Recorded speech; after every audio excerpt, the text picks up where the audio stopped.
Okay, so we'll start then. Good morning, everyone. Good afternoon, depending on where you are in the world.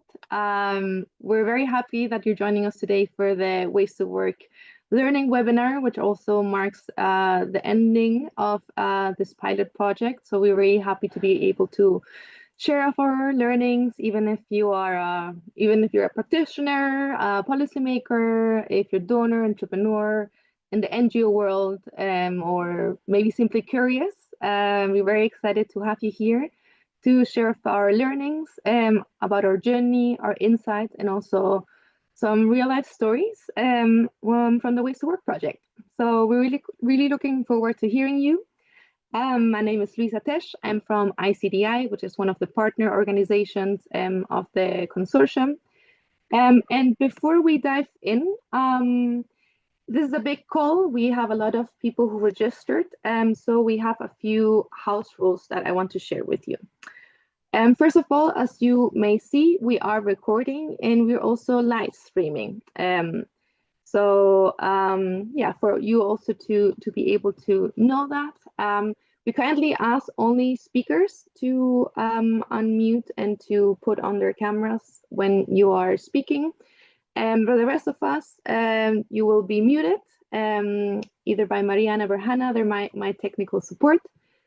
Please rename yourself. Zoom does this, that depending on our account, maybe the names change. So for the sake of networking and also understanding who is in the call, it's very useful if you can rename yourself with your name and your organization. We're trying to make this also interactive. We know that webinars can be long calls, and we want to make it interactive. So put all your questions and comments in the chat box. And again, a big thank you for Hannah and Mariana, who are co-hosts, and they're helping me. They're going to be our technical support during the day and will help me to put the spotlight on the people who are in the panels and also help me keep the meeting running. So thank you to both of you.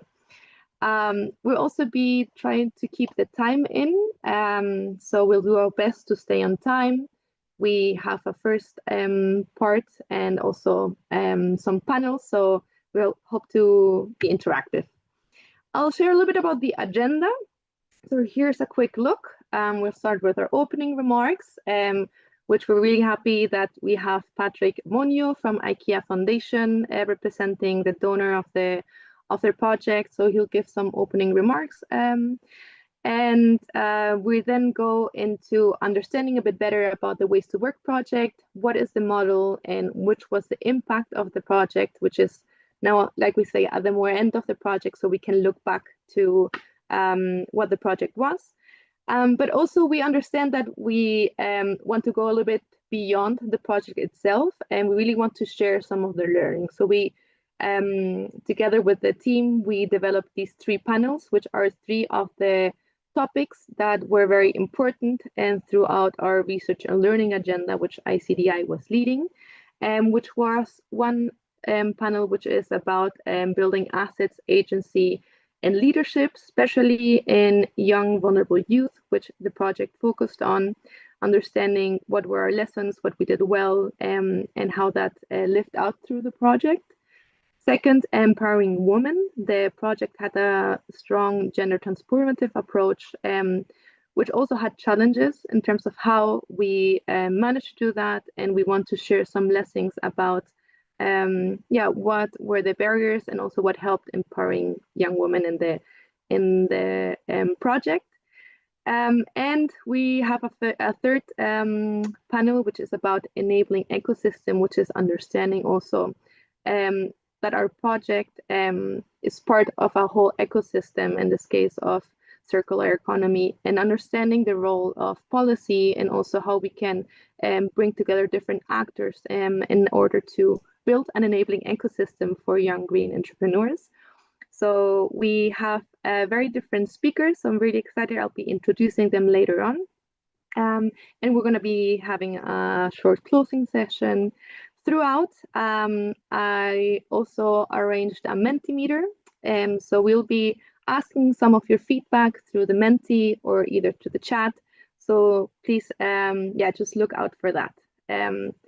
And without going too much into detail into that, this is a project which is, yeah, we are 3 consortium partners, which we're going to go deeper into that, which is TTS, Takataka Solutions, VSO, and ICDI. And at ICDI, we were in charge, we had the honor and the big challenge to be leading the research and learning agenda, which, yeah, it was a space where we brought together different stakeholders. We put a lot of emphasis in doing a participatory evaluation throughout the project. And we developed a common vision, and we assessed how our activities were carried out, what lessons we were learning, what was useful for us as a consortium, but also what learnings we would like to share with others. And we also assessed what are the scaling up opportunities or the replication opportunities of this project. So this learning webinar is really a product of all the research and learning that we have carried out throughout the 3 years. So obviously, as a learning partner, we're very excited to be able to share these learnings that until very recently had been more between us, and we are excited to be sharing those and see also hopefully something useful for you. But yeah, with no further ado, I will give the floor to Patrick. So you can give us some opening remarks about the project, and yeah. Thank you, Louisa. First of all, I'm really delighted to be here to be representing the foundation, and also very proud that for the work that VSO, Takataka Solutions, and the International Child Development Initiatives have done on the Waste to Work project. My colleague, Nick van de Jacht, who is the expert on monitoring, learning, and evaluation, was actually supposed to be saying these opening remarks because this is his forte. This is what he does for a living. Unfortunately, he ditched me in the last minute. So I have to then read on his behalf what he was supposed to do. You know, it's like these senior government officials. They become very busy and they give a junior staff. So I'm very happy to read that. And if I don't sound authentic enough, it's not because I'm not enthusiastic about what has happened. It's because I'm reading what he had instructed me to read. So please bear with me on that point. At the foundation, we really committed to creating a world where zero emission economies create well-being for the many people and sustain a healthy planet. The way we see the world is that there are 2 current existential crises facing the world. One is climate change and the other is poverty. And we believe that these are issues that are closely interconnected and have to be addressed simultaneously. So based on this thesis, 3 years ago, the foundation took a trip with the VSO to pilot a community-based waste management model that could create jobs for the many young people while also sustaining a healthy planet. And VSO decided to brand this very nicely as Waste to Work, which is what we're going to be talking about today. I think that this partnership was really built on learning, and it put learning at the heart. From the start, in building the consortium, VSO, Takataka Solutions, and ICDI, the program designers realized that in order to empower vulnerable young people, you need to engage them in the grassroots waste management to create decent work through waste recovery and value addition. You needed to integrate learning from the very, very beginning. So you integrate them in part of the designing of the solution, but also integrate them in helping to learn and shape how the program is implemented. So this closing webinar on sharing lessons on creating inclusive pathways to green jobs in the circular economy is a testament to that realization.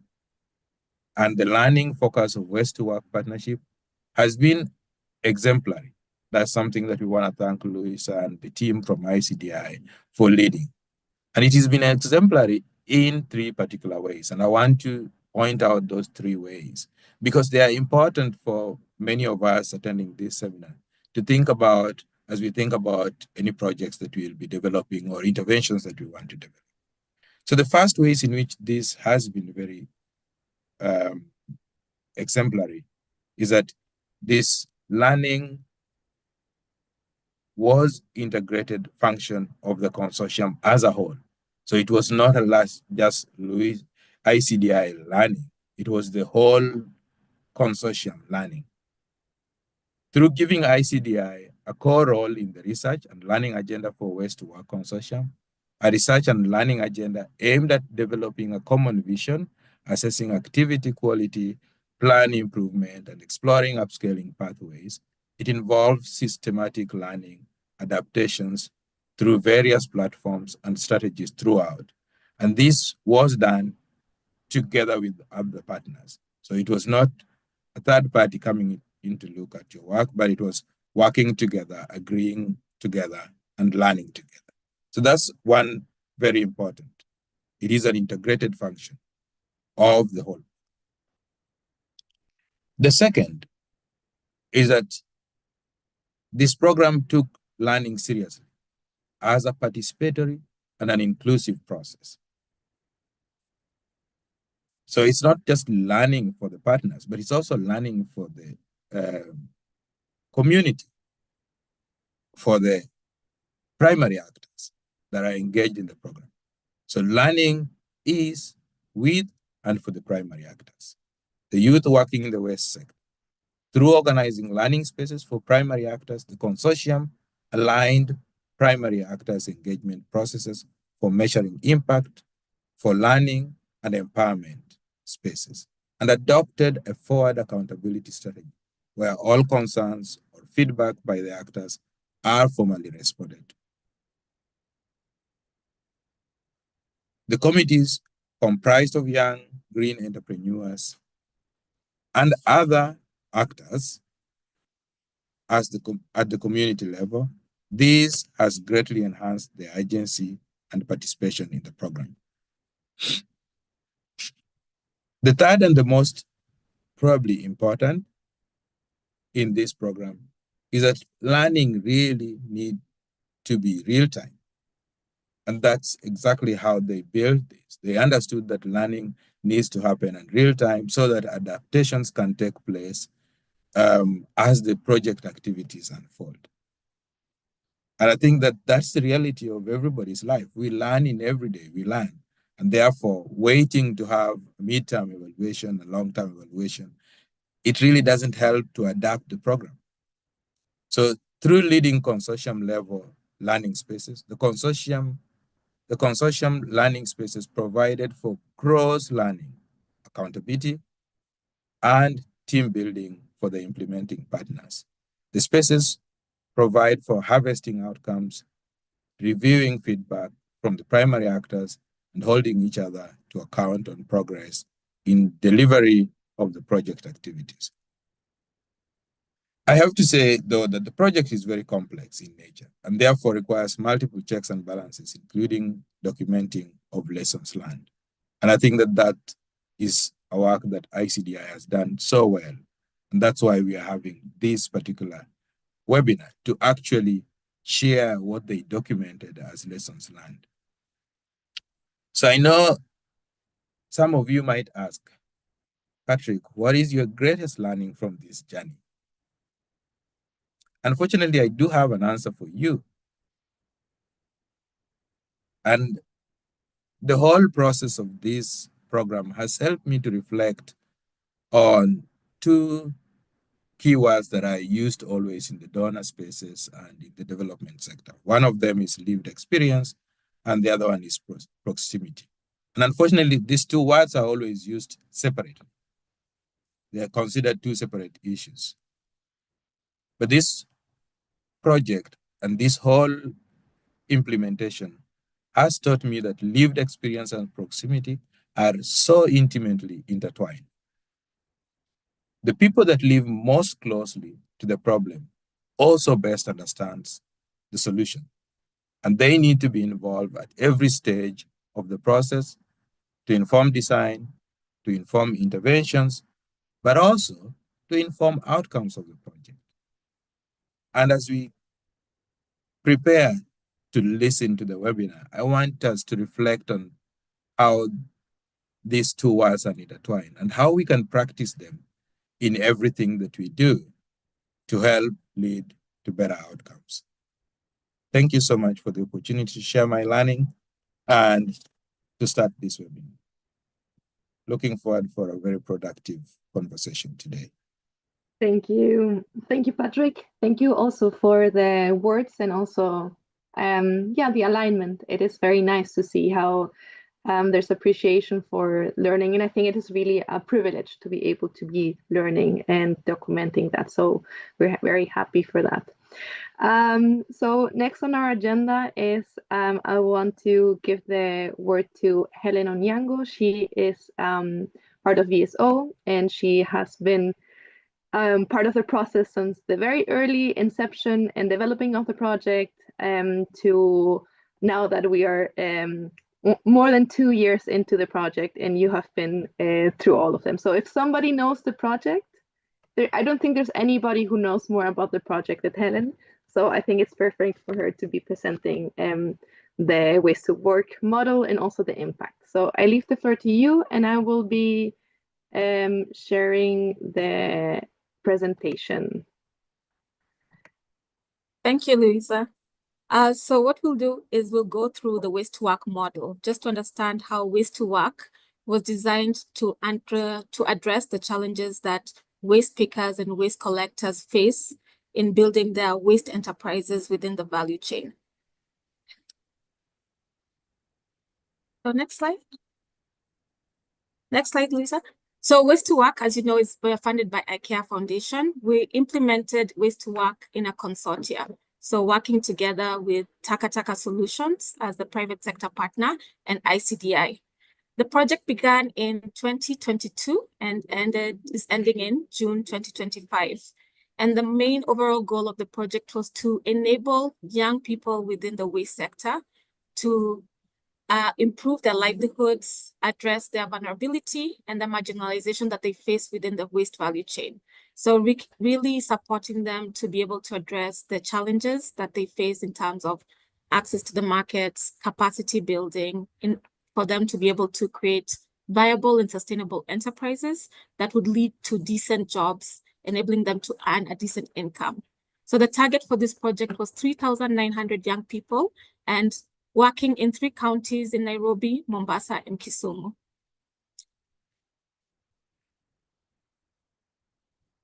So within this project, we had 3 partners. So VSO taking lead in supporting the enterprises through their capacity, building their entrepreneurship pathway, enabling them to grow, identify markets. Then we had the second partner, Taka Taka Solution, to be enabled to create and open a door in terms of market for recyclable material. So enabling them or providing opportunities where young green entrepreneurs, these waste pickers and waste collectors and young aggregators had the opportunity to engage with the private sector partner directly to be able to address all the barriers that they face when it comes to access to market. And then obviously we had the ICDI to enable us to support and understand the learnings within the project. So from the design, from implementation, from understanding and putting the primary actor, who are the waste entrepreneurs, at the center of our implementation, our design and adaptation. Next slide. So we designed Waste to Work to address the challenges that these young people face when it comes to enterprise development. What were the barriers that they face when it comes to their own social, economic challenges, their inability to progress, and for people to just basically understand and give them an opportunity and recognition in terms of the valuable work that they do within the sector. So obviously, one of the major challenges was health, safety, and risk. The inadequate access to PPEs, working within the landfill, the dump sites, holding sites, exposure to harmful waste, but also being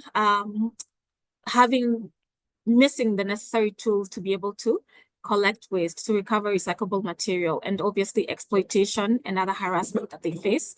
And this is also compounded for young women within the sector. And then we also have the social stigma, the harassment that they face, the feeling invaluable of things that have made them marginalized within the community, of people not seeing the value of the work that they do, and really placing certain stereotypes and stigma for those young people within the community. And the biggest challenge is obviously economical and social and structural barriers, which are preventing them to grow, exploitation in terms of the income they earn, inability to access capacity, resources, assets to be able to grow, not just as a personal and level, but also at an entrepreneurial level. So putting all this hard work into collecting, recovery, and also supporting and making the environment clean, but having very little value in terms of income and also just social awareness and capital and recognition. And obviously the support system, the social support system, the economic support system, missing that element where the lack of recognition of seeing them as entrepreneurs or young people really struggling to build their income through their enterprises, they don't have that strong ecosystem that really supports them and builds structures or pathways or interventions that enable them to grow, or even just providing them an opportunity for funding, access to skills, access to resources, and also just maybe other elements that would enable them to grow and strengthen their businesses. So we designed a model that took time to design, getting feedback from these young entrepreneurs, green entrepreneurs, on the challenges and the context that they were facing from a very holistic point of view. So looking at the social elements, the economic elements, and putting them at the center on what would be the best process or interventions that would enable them to grow and really transform their personal lives, their social lives, and economic lives. So we designed a strategy that looked at 4 different elements and that would address the challenges that I've just mentioned, but would enable us to always keep the green entrepreneur within the center and to support them in different pathways that would enable them to grow. So first, the strongest pillar that we call is mobilize, where we know that these young entrepreneurs face specific challenges that make them vulnerable, that make them marginalized in terms of opportunities, in terms of their social recognition, and also just being able to have that capacity and the agency and the social economic assets to be able to deliver and also identify the different pathways that they want to grow. So in the mobilize element, we organize and support these young waste pickers to really understand and build agency. So agency in terms of decision-making, having the capability to understand where they want to grow in their business as waste entrepreneurs, having the leadership capacity to be able to engage with different stakeholders. So here we're not just looking at them being able to organize themselves and having that strength and agency around group and engagement, but also the leadership to engage with market stakeholders, with the public sector, and different people in terms of addressing social elements, access to social protection, but also in strengthening market engagement for their businesses.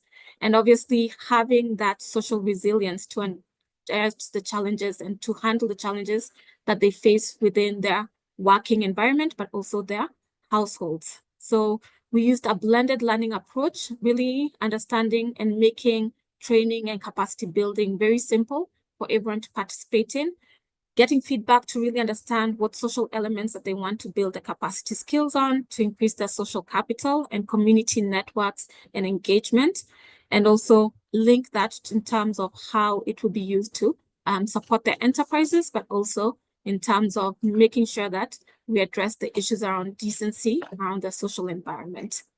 Then we look at Spark, which was really incubating these young people to really think about their businesses and waste collection, waste recovery, material recycling as a really strong business and what they need to do to be able to do that.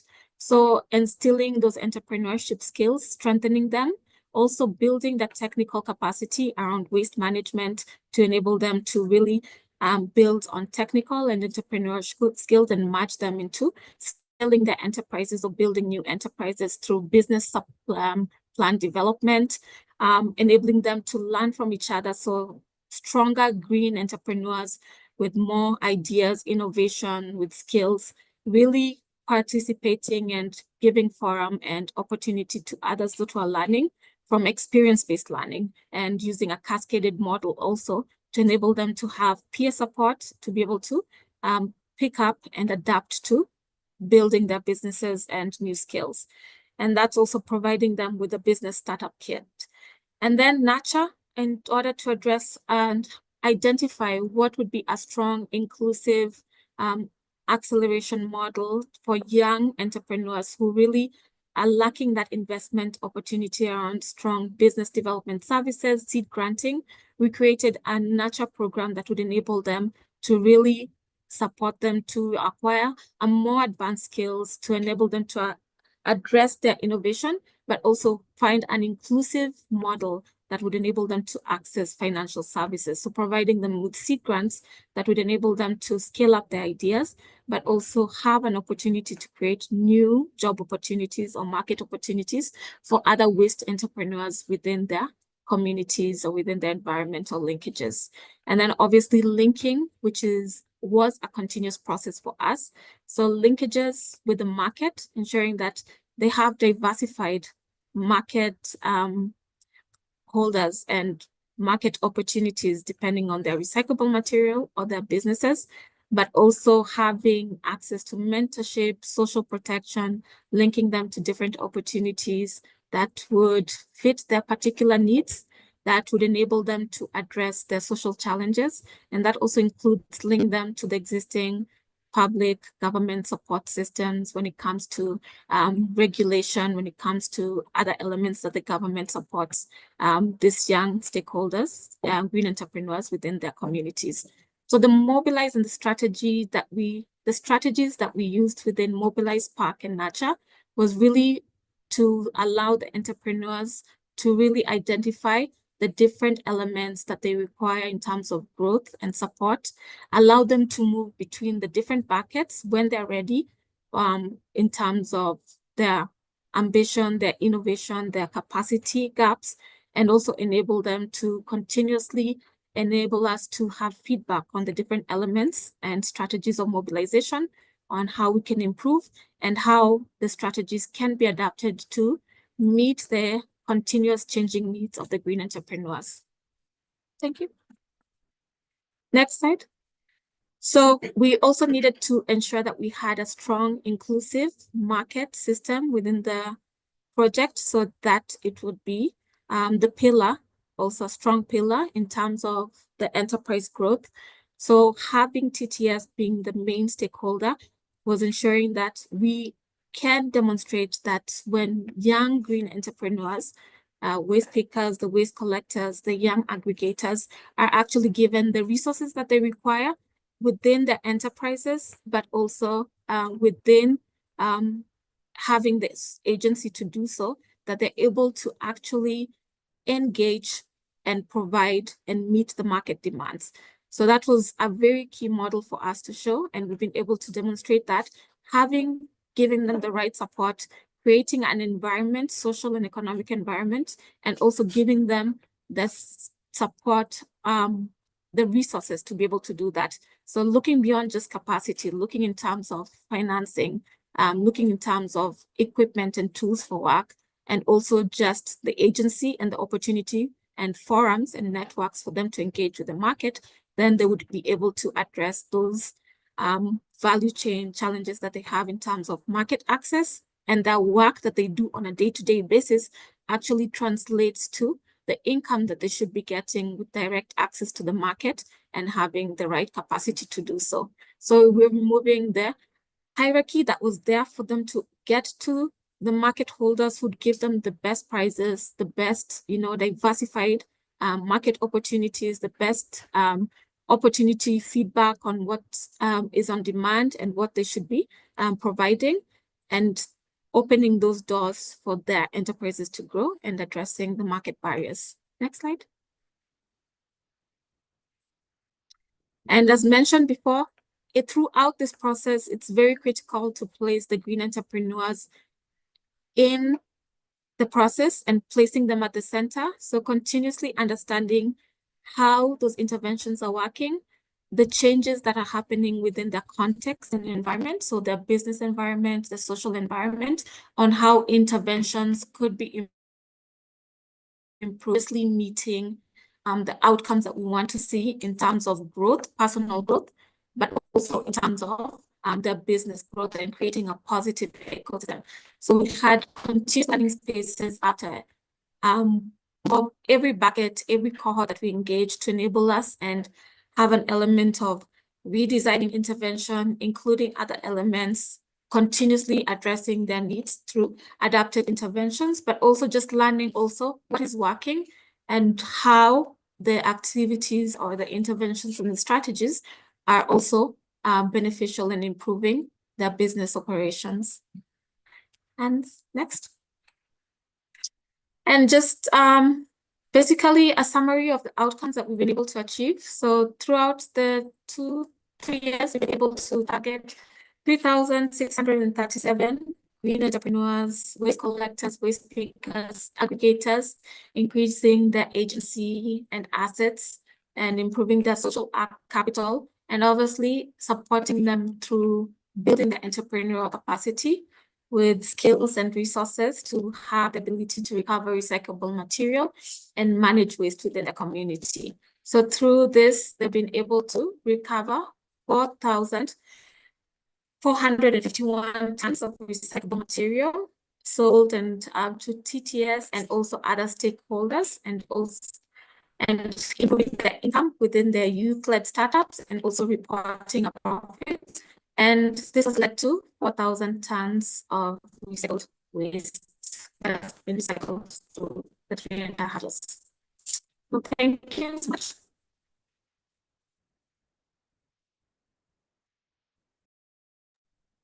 Thank you so much, Helen. And well, thank you for the presentation. I know that some of you are maybe very familiar with the Waste to Work project and some of you aren't. So that's why we also wanted to share more about the project. In the meantime, a lot of people have joined the call. So there are 2 things I'd like to ask you for now. First, write in the chat, where are you from? Where are you working on? Your organization. I know I recognize a lot of the names. A lot of the people in the call have been working in some way with the project. I see some former international volunteers, some community volunteers, so some familiar names, but I also see a lot of new people. So we're very interested to know who you are. So write that in the chat. And please also access the Mentimeter that you will see on the slide, because I'll be asking you a few questions. And in the meantime, I'll be starting the Menti, but I need just a little bit of time.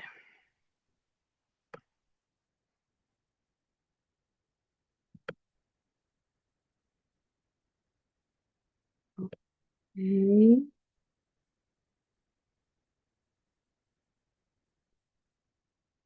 Let me see if this will work. Do you see the Mentimeter? Are you able to access it?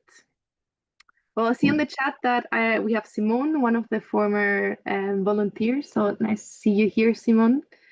I remember you part of the Learning Spaces meetings.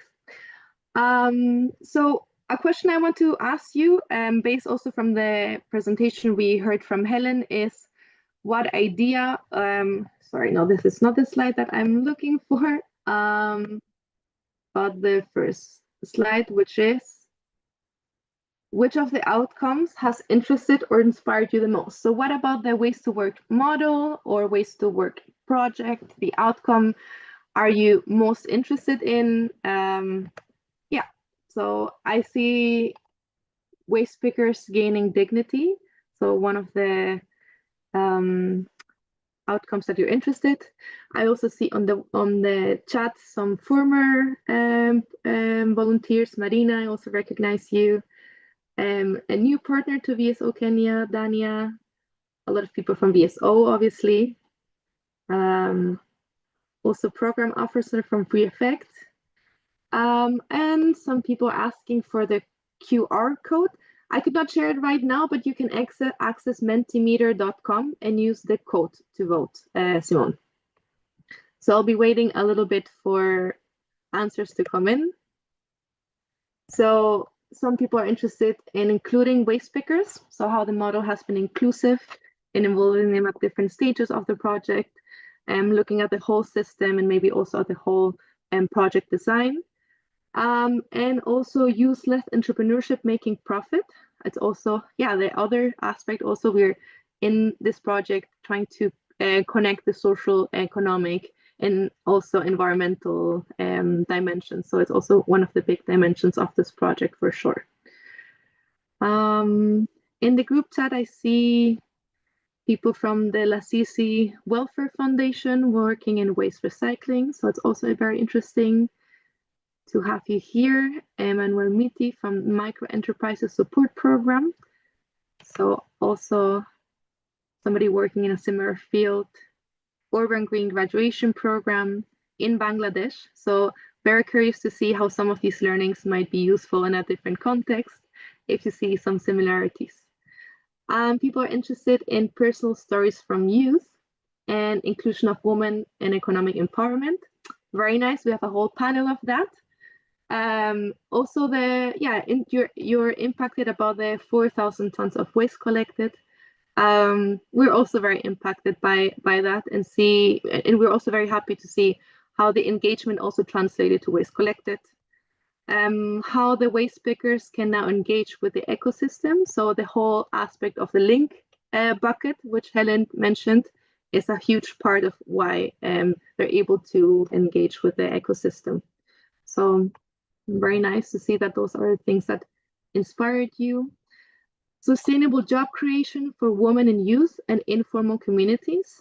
I think that is also one of the big aspects that we are very interested in seeing how it turned out, because a lot of the other projects, or a lot of other projects working in this sector may be working with more established or more formal businesses, but this project really focused on informal businesses and youth, especially with a focus on women. So that comes with a array of different challenges, and we had to also bring maybe a bit of a different perspective to the project.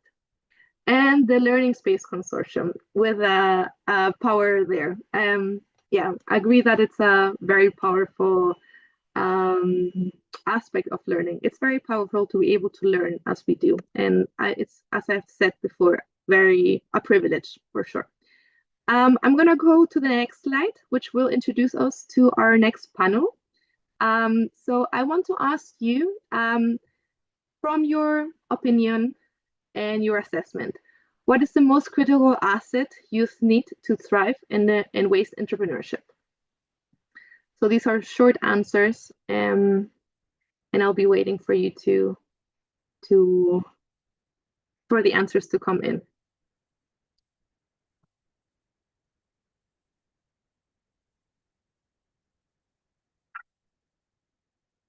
Knowledge. Okay. Let's see what else. What other assets? Capital, capacity, which is also very related to knowledge. Okay, let's see what else. Market linkage. Okay.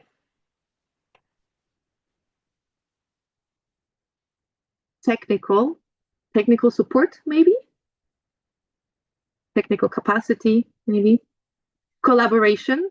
Yes, that's also a big aspect of the project, because we built peer networks and allowed for a lot of peer-to-peer learning exchanges.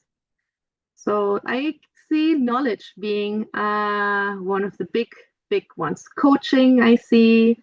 Resilience, information. Let's see what else. Networks, which is, yeah, also related to collaboration.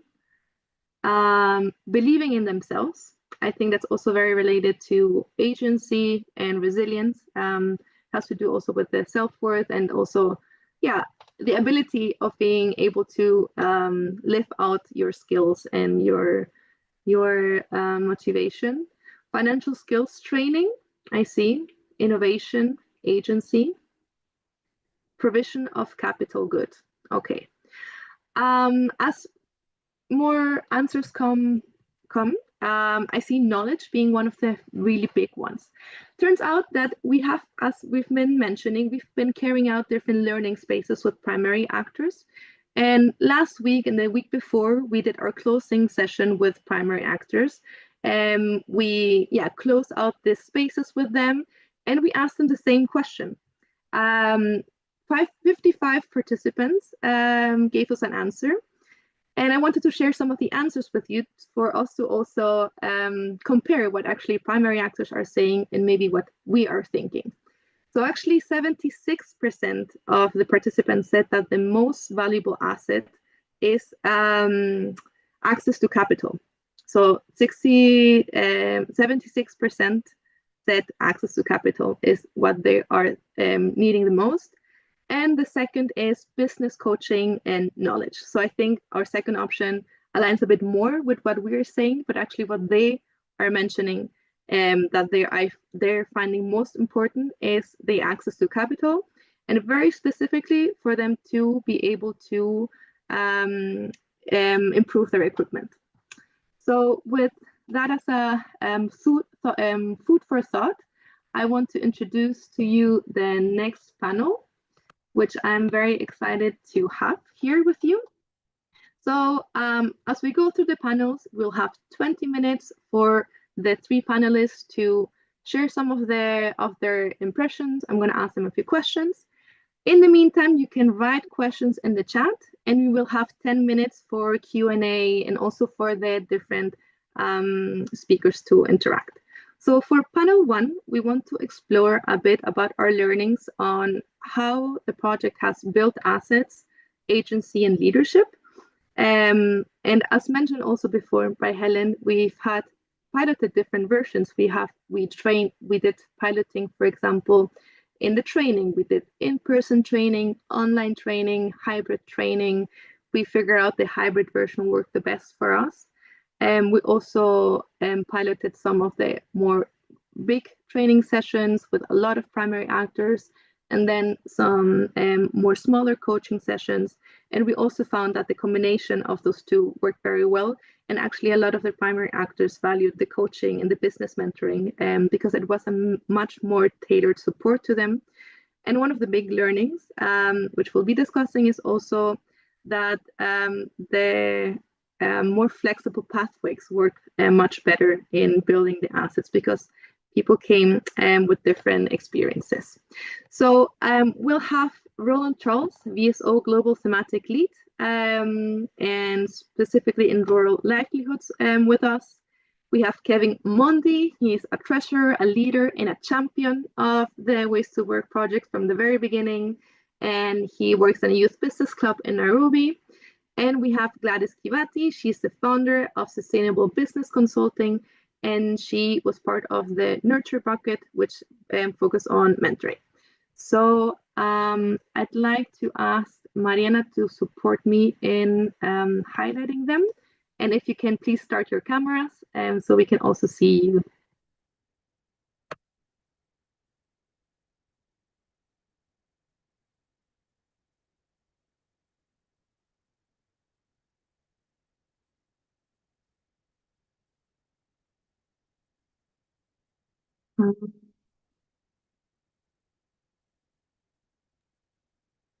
I also will. Hi, it's Roland here. I don't know if my camera is not opening. It says the host has control. Yes. Yes. That's a good answer. Yes. I think Mariana and Hannah can support me in that. All right. In the meanwhile, while we sort out my camera, I'd like to just take this opportunity to thank Louisa for introducing the panel. We have Gladys Kivati, who's from Sustainable Business Consulting out in Kisumu, and she will speak to us about her involvement with supporting the business incubation and there we go, supporting business incubation and on the Nurture Bucket. And then Kevin will be with us. Kevin is an absolute star and we're going to explore with him how he has become a real champion for Waste to Work. So before we start, we have 20 minutes to talk. Apologies for my camera, I seem to have half a face, but nonetheless, let's do this.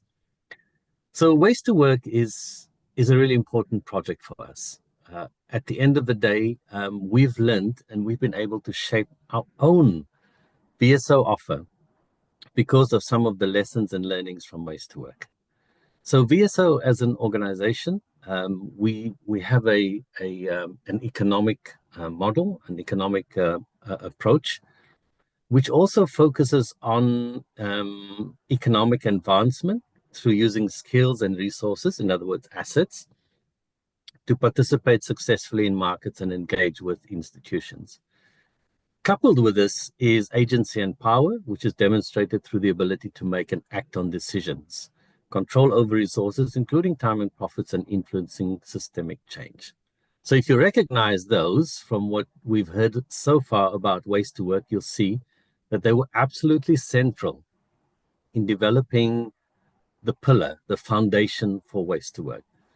So our panel today will be talking about how marginalized youth, especially women and persons with disabilities in informal waste sectors, can leverage assets, which can be tangible or intangible, and agency, which is the power to make choices, and leadership to drive inclusive circular economies. So because I have 5 minutes, I'd like to just explore a little bit and set the scene, and then Florence and Peter Kevin can do the rest. Right? So when it comes to assets, these are the building blocks for economic empowerment. And honestly, colleagues, assets are not just tools, they're bridges to dignity. Our investment in PPEs, for instance, meant that many women waste pickers could work without stigma. So we have some tangible assets which come through the project, starter kits and PPE. You would have seen reference to different sets of buckets. So, you know, when you look at what does it take to have the resources to actually get towards dignity, PPEs are absolutely central to it. And we would advise any project that wants to work in the waste sector, don't make this a hard incentive. You know, this is about addressing stigma. So nobody's going to go on a request form and say, oh, you know, I don't feel valued, and hey, you know what, PPE is going to help. No, take it as a given. It's also health and safety. So these are important things, intangible assets, and then starter kits. It is without much surprise that, what was it, Louisa? 90% of people said to us when we asked them, amazing the difference between us, the supposed know-alls, and those who are actually doing this. They say, well, we don't have money. We can't start anything. We can't buy a hand cart. We can't do anything. So, well, 76% said how that. much? 70%. Yeah. So those starter kits are vital for getting on the first stage. And these starter kits, they actualize what happens next. The other tangible investment are the buyback centers. We want to formalize waste, trade in waste. We want to reduce exploitation by middlemen or unscrupulous traders. Not that we demonize middlemen, okay? That's really important. An important part of the value chain. It's about, you know, fairness, right? So our buyback centers were a way to get that fairness into the system, and also to provide the assets that are necessary for communities in their immediate environments. The intangible assets are probably more important, the peer networks, you know, the trainers, the investment in mentors to sustain knowledge sharing, and they're going to be critical as we enter into our post-project phase. The other thing we want to explore more, and we've started, is digital tools. So as a block and as a learning experience, investment in assets, both tangible and intangible, are really important. The other part of today is agency. So I'll go very quickly now. So we see it from marginalization to choice, right? So when a waste picker stops asking for permission, right, please, and starts negotiating with city officials, and we saw this happening in Nairobi and other places. So when it comes to that, financial inclusion is a really important part of it. The other part, which anchors our social sort of innovation, is childcare support. And the other part is policy and advocacy. When you want to give people a voice and you want them to use that power, then it's got to be used for the benefit of what they find barriers. And financial exclusion is a barrier. Childcare support, or lack thereof, means that there are challenges with getting women involved in a sector when, to a large extent, the primary caregiving responsibility still rests with women. And then policy, you would think that policy is perhaps dealing with the national level, but the way we define it is really localized challenges which authorities can sort out. And there are many ways you can sort out that with licensing and so on. So again, the lesson for us is, we need to help people shift from marginalization to choice. And we don't need to speak on their behalf. They need to speak on their for what they need. So the third one is about leadership. And we need to say leadership is really important for scaling. I mentioned earlier about the mentors, but it's not a title. It's people like Kevin who are mentoring their peers in the areas that they live in.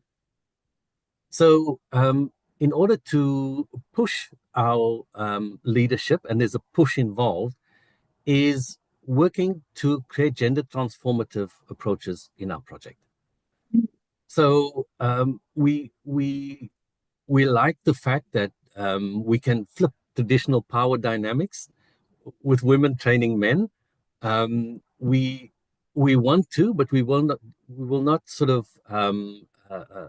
enforce this. We want to improve the allocation of females in leadership, in co-ops and in businesses and so on.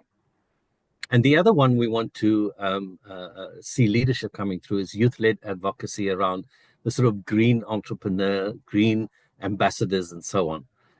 And we have a target in mind. I really hope as we move on, we're going to look at EPR and the laws around that and so on. So those are the three areas that we feel we've been able to contribute to what is essentially the biggest social innovation in our program. And for us, it's not about business driving social innovation. It's about social innovation driving business. Because if we can stop people who are at most times entering into this process with their heads down, with poor self-image, with little dignity, if we can shift them to begin lifting their heads, having their voice heard, and so on, then the businesses will change. Why should business always be the one driving what we do as society? It should be the other way around. And this is the start of that. It is our most important social innovation and the foundation for our work. So thanks very much. I'd like to hand over to... Can I hand over to Kevin? Yes, please go ahead. Thank you. Thank you so much, Roland. It's also very nice to see you've been supporting the project in different areas. So it's nice to see your support, your vision. And now talking about inverting, I'd like to really hear from the ground. Kevin, you have been apart from the very early parts of the project. And from your personal perspective, and also you're representing not just yourself, but a lot of other people. What has been the thing that has helped you most to develop the asset? What has made the most difference in your experience? Yes, thank you very much. First of all, I'm very privileged to be in this forum. My name is Kevin. I'm from Wapole KJCBO, a community-based organization in Kamkunji. We do waste management and material recovery, and we are in the Waste to Work project. Back to the question, our biggest asset is the skills that we gained in the Waste to Work project. We liked the design, especially in the mobilize bucket, whereby we were able to be taken through group strengthening, leadership skills. We were able to be taken through some financial literacy. So that one alone made us to be more confident on what we are doing. The skills that we gained in that bucket really enabled us to move forward now as a team, as a solid group. Then there was the Spark bucket, which focused on entrepreneurship, accounting skills, record keeping, and we got some startup kits where we got equipments. They were very vital for our work, especially the hand cuts, the spades, the jembes, and everything, even the PPE kits. We were also able to get some immunization, some tetanus immunization, which was very vital in terms of health and safety. So we were lucky to be in the nurture bucket, which we were able to get some seed grant, which we used the seed grant at least to mobilize our capital. So we also got some cash flow from VSO. It really enabled us to kickstart our business. We were able to buy recyclables now from our suppliers and our clients whom we collect waste from. But the biggest asset has been now the skills. They are going all around. So we are now able to call ourselves an enterprise because we have transformed just from a mere group to now a social business enterprise. Whereby we are not only there to make profit, but we're there to make a difference in the community. There are some other assets which we also got. There are some marketing skills. So we got some business card. It enabled us to be more formal. Then there were some banners. It really strengthened our image out there, the way people see us. Then on the link bucket, the opportunities we got, the exchange programs, learning from each other, the learning spaces, that one was a very big asset, and they are very valuable because we use them every day. We usually consult each other from the networks that we build in at VSO.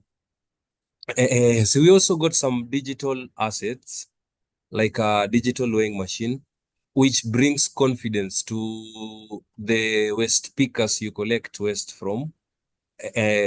We also got some tab, which enable us to trade with ease.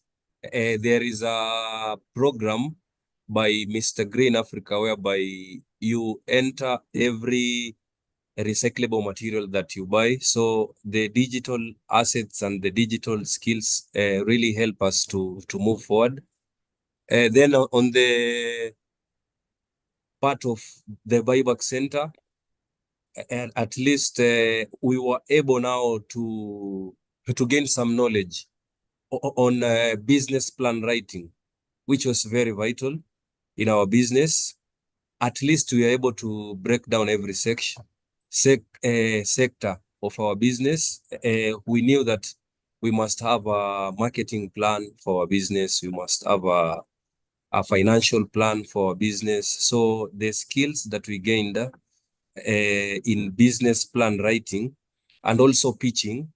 Mhm. Yeah, there was pitching at Nurture Bucket, whereby we were now able to pitch whatever idea that we have as a business to any potential partner who would like to come by.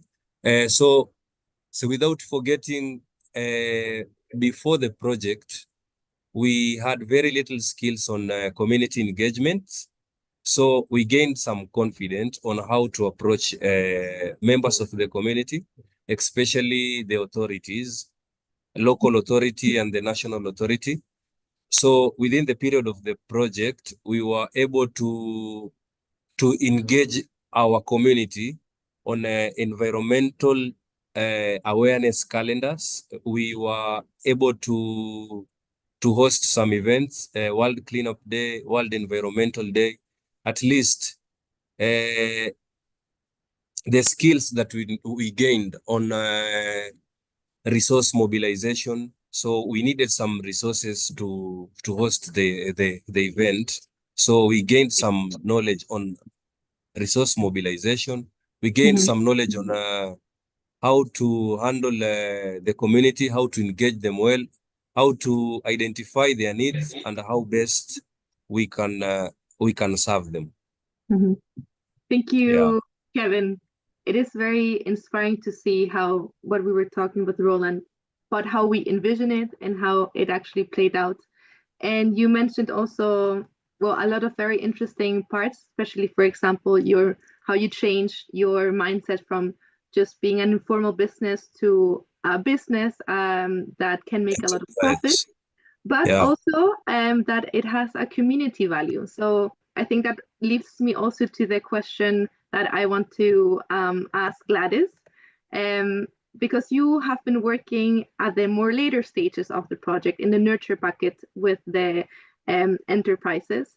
And my question, and also you can relate it to what Kevin mentioned already, in your work coaching youth-led enterprises, what skill or what mindset do you find that's often missing, but it's very critical for long-term success? So if you can share that with us, Gladys. Yeah, thank you very much, Luisa. Good to see you, Roland, and yeah, Kevin, thank you so much for the insights. So it was very interesting, and thank you for the opportunity, VSU team, for being able to coach the groups in Kisumu. I think it was quite an insightful and eye-opening project for us. So we were able to coach two cohorts within the project period, and definitely, looking at the archetypes of the group, we realized that most of the groups came together because of a social cost. They either identified waste being one of the challenges within their community, or they came together as young people either to do a certain activity, and one of those activities ended up being waste. So there was that whole volunteer or do good initiative, which most of the groups were rather informed them coming together and starting this whole waste business. And so we see, moving them from that volunteer do good for the community mindset to now shifting to being an entrepreneur. Or I've had Kevin talk about the whole aspect of resource mobilization, or even looking at their ventures being profit driven, was one of the things that is one of the challenges maybe we may have come across. And that's why part of our coaching was trying to help transition that mindset, because most of them were organized as CBOs, they were organized as youth groups, as community volunteers initiatives. But the whole idea is, how do you actually monetize your service? And so that whole mindset shift of looking at this waste as a resource and trying to think about how can they sustain the group and earn revenue, or even sustain the activities within the group, is one of the I would say challenge we first encountered as we were engaging the groups, but through the coaching, helping them shift that mindset to, you can actually take this waste and shift the focus to a scalable social enterprise, or even a CBO that is thinking of sustaining, their activities through other initiatives that they can actually be able to earn money, including different stakeholders. So I would say that's one of the the challenges, or one of the issues we came across: mindset shift from volunteerism, NGO focus to an entrepreneurial mindset. The other part was issues such as viewing waste, from a systems thinking approach. And what do I mean by this? So looking at the different groups, we saw that if you look at the waste value chain, it's not long, but it can also be viewed as long in a way. And there are different touch points, all the way from collection of waste to processing of the waste, and the different activities that the different groups were doing. And we found that most of the groups were mainly doing similar things. And the issue was that silo approach on how a certain community, for instance, in Kisumu, was handling waste management. And also, like what Kevin mentioned about, engaging different stakeholders, trying to think about what are some of the activities that are happening within Kisumu. Can they plug into them? Who else is doing what? And so one of the things was, how do you apply, beyond the mindset shift to entrepreneurship, but also thinking about what value are we adding to the supply chain? And one of the exercises we did during the forums was trying to map out, the waste value chain, and trying to see at what point of the value chain or the waste value chain are each group contributing to, and is there an opportunity for either scaling your business model to the next phase of the value chain. So for instance, and if you look at some of the pitches that were done, they were more incremental in nature.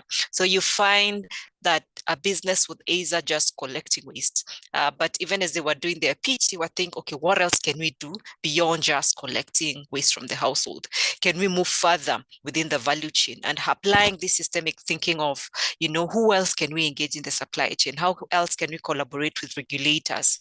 How else can we even collaborate with the group members we have within our cohort to really scale? So I think that's also another issue we've encountered, or rather an opportunity, applying this systemic lens even as we view waste. And I hope even the young people, even after the coaching or after the cohort, there'll be an opportunity for them to engage with one another, but also engaging with other actors within Kisumu that may not have been part of the cohort. And last but not least was just the whole essence of engaging different stakeholders. If you look at waste, not just in Kisumu, in Nairobi, or even everywhere that the Waste to Work project was in, we saw a big hand from the government, because it's a public service, managing waste, treating waste, disposal of waste.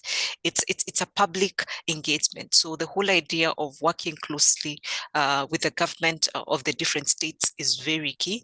And I'm glad that Kevin said this is one of the areas they've done. And just ensuring that they're plugging into what the government is aligned to, because there's a lot of funding at the county level, even to scale their operations beyond, because they're treating some of the challenges at a county level when it comes to waste management in their own little way. So trying to think about different stakeholders. There's one of the groups that we were working with that was upcycling glass, and there was an opportunity for them to engage different private sector players within Kisumu, because they had this decor, element of them upcycling glass, and it was very innovative, and the products that they were churning were very beautiful. But then how do the private sector players understand what they do? But I was really happy, or rather our team was very happy to get the opportunity to coach some of these people and see, possibly them being able to take their innovations to the next phase, or even get funding to implement, including, I know one group was also thinking about packaging and launching a new organic fertilizer product. These are needs that are needed in community. Right now, what they are doing is just collecting waste. Yeah, that's it from me, Louisa. Thank you, Gladys. Sorry for being the timekeeper here. I see there are some questions, but I think actually we'll be addressing them in panel 3, and we also will have a Q&A session at the end. So we're gonna finish the panel 1. Thank you for your input, and I think it is very nice to see the different layers. You know, we see Kevin very hands-on, the experience of the project, Gladys also being a connector between the world of the business and the participants of the project, and obviously Roland having the very very strategic vision. So I think it aligns very well. So we're going to go to the panel 3, and we'll have, if you have questions, we can also go for the last part if for the closing. For panel 2, let me share my screen, and we're going to do a very similar exercise than we did last time, which is I want to start the session with a Mentimeter. But I'll be in the meantime, I'll be introducing the ladies who will be presenting. So we have Josephine from VSO. She started as a community volunteer, but now she's working very intensely for a long time, especially in community engagement in Nairobi, but also across the other counties. We have Jennifer. She's a member of a woman-led group called the Ahadi Queens in Nairobi, and they have recently opened a daycare center within the context of the project. And I have my dear colleague, Asha Kurten. She's the co-director of International Child Development Initiatives. So we'll be talking about empowering women. If you've been able to access the Mentimeter, our question is, what are the key factors that most contribute to women's success in the waste sector?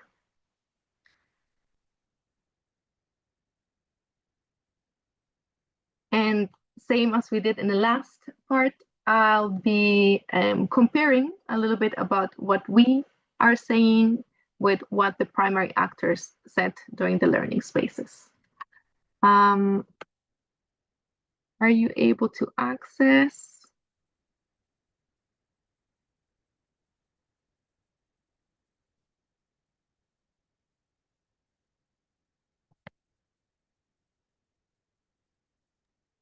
Hi, our slide won't change on the offline.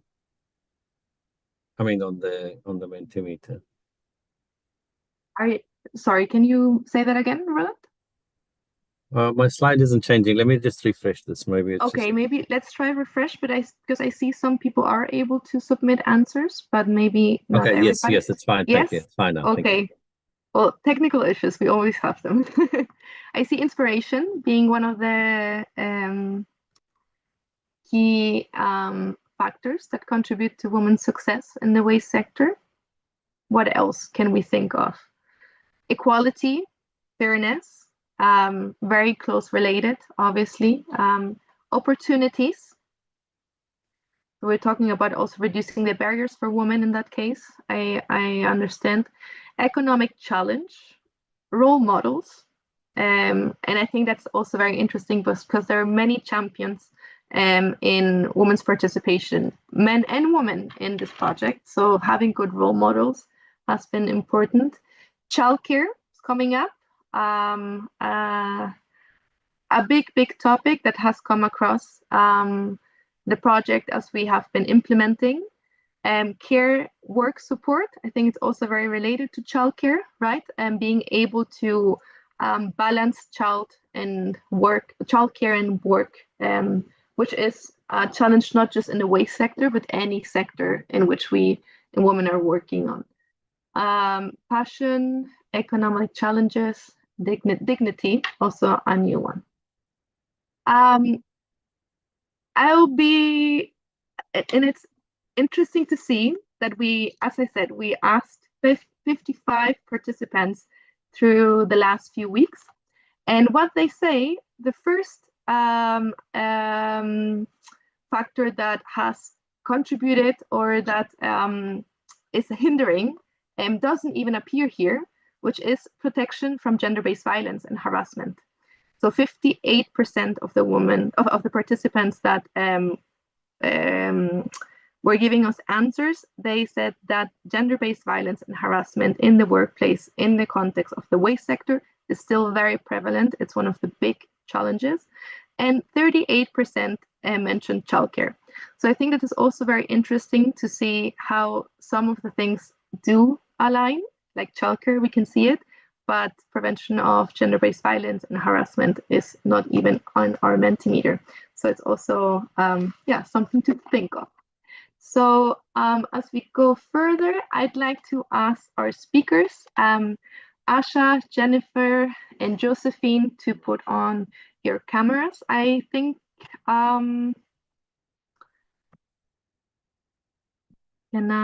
okay, we have Asha.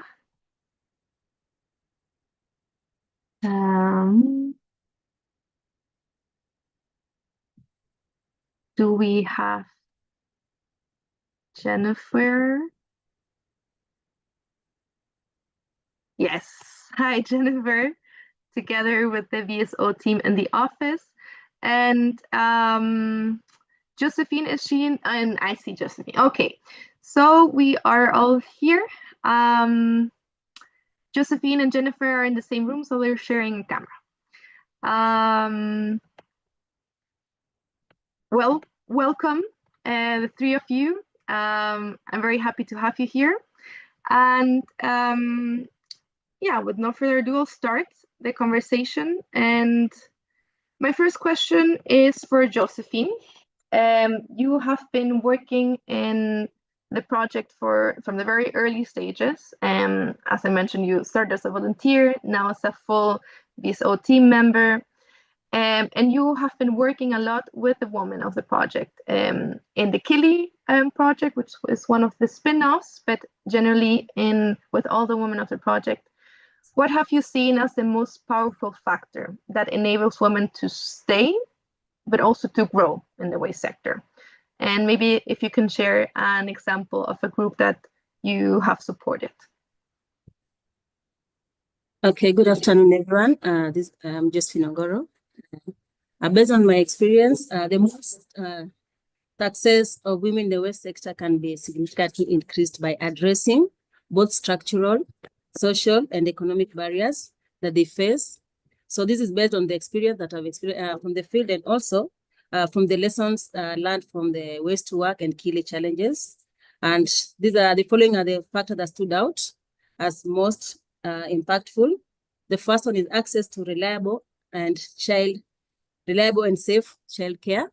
And as we can see, for many women waste pickers, especially young mothers, the burden of unpaid care work is the biggest barrier to consistent participation and growth in the waste sector.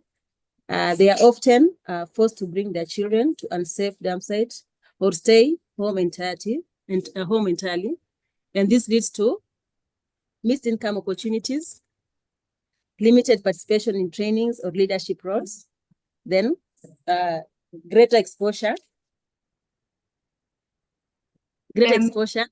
Josephine, just sorry to interrupt you. May I ask you to turn on your camera? I think maybe when I was sharing, you weren't able to do that.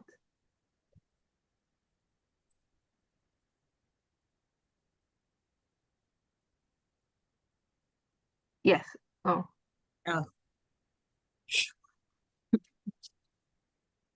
Okay, if it doesn't work, it's okay. We'll hear you. Okay. So other childcare, if these women can get a safer space for their kids to stay and leave their children, and it will encourage they work longer without worrying about their children's safety, and even attend trainings. And this was evidence that we encouraged when we were conducting financial literacy, the trainings for these women, we encouraged them to come with their kids, and we saw this increase their participation, their confidence to be there, because they're not worrying about the safety of their children. And also they can now participate in savings and leadership training, increase their daily income, and become more reliable, because now they can work more hours without worrying. Another thing is the access to capital and business development support. And initially, a group like Kasarani Sasa, these are just individual waste pickers. They were not organized in groups, and their main role was just going to the dump site, pick the waste with their kids at the back, then come sell it, and that was it. And these are even lower their volume of waste that they can carry, because they have their kids at the back. So that means it will lower the weight of the volumes of waste they can carry, and even the speed they're working with. So in order to diversify their income, we took them through trainings like entrepreneurship trainings, and even provision of startup kits, which now they're not only focusing on depending on waste picking alone, but they can now focus in the depending on their working hours, they can focus on picking, and again, not just selling the recyclables, but also they can upcycle, because we supported with them with startup kits, so they now get more income based on that. There's also the aspect of health and safety, which why does it matter? Because the exposure to medical risk, harassment that we talked about from the dump site, because they're working as individual, and poor working condition impact productivity and self-worth of these women. And thanks to the Waste to Work and Kill initiative, with provision of health camps that these women that they attended, we got several services. We also link them to this healthcare that they can now just walk in, because of the linkages that we developed with them from as VSO. Also the provision of protective gears that increase their dignity. Now they can work, they are being recognized as waste pickers, but not as the word they use in Kenya as chokoras, like these are increase their dignity. There's also the mental health support and access to wash facilities, improve well-being and reduce absenteeism. Now they now fully participate in our activities, and not just the regular checkup. We also conducted the aspect of nutrition for their kids. So now at least we see fewer malnourished kids now, because they were taught on how best they can provide, or which food they can give to their kids. So we also include the nutrition, because not just the mothers, but also the kids, because you cannot separate the mother from the children. Then there's also formal recognition. As I said, these women, they used to work as individuals. That means they were not able to access benefits and from the government, because most of these benefits, they are given to people who are organizing in groups. So now they were able to organize themselves as small groups, and some have already been registered. And we witnessed it when I went to visit Kasavisasa. They even got some support from other entities. Now they're supporting them with the now paying rent for the first month, so that they can get more money, so that they can sustain themselves, because we gave them the startup kit. Now they're supposed to be self-independent as a group. And also the linkages that we form with the Nairobi County. Now they can easily access services from the county government, which was not a case. And now if they go as a group, that means it will be faster, and they can be supported easily. Another aspect of skills building and leadership trainings. Without exposure to new roles or support systems, women remain stuck in low-paying work. And trainings like life skills, financial literacy, digital literacy, public speaking, which could boost their confidence. And it also opened doors to leadership. These women can now express themselves fully. Even they can now bargain for better pay for their products. And they now understand that if we sell as a group, with a bigger volume, we can sell to bigger companies. That means they improve or a higher price for their recyclables. And there's the last one is a stronger peer network and mentorship. Now these women can work as a group.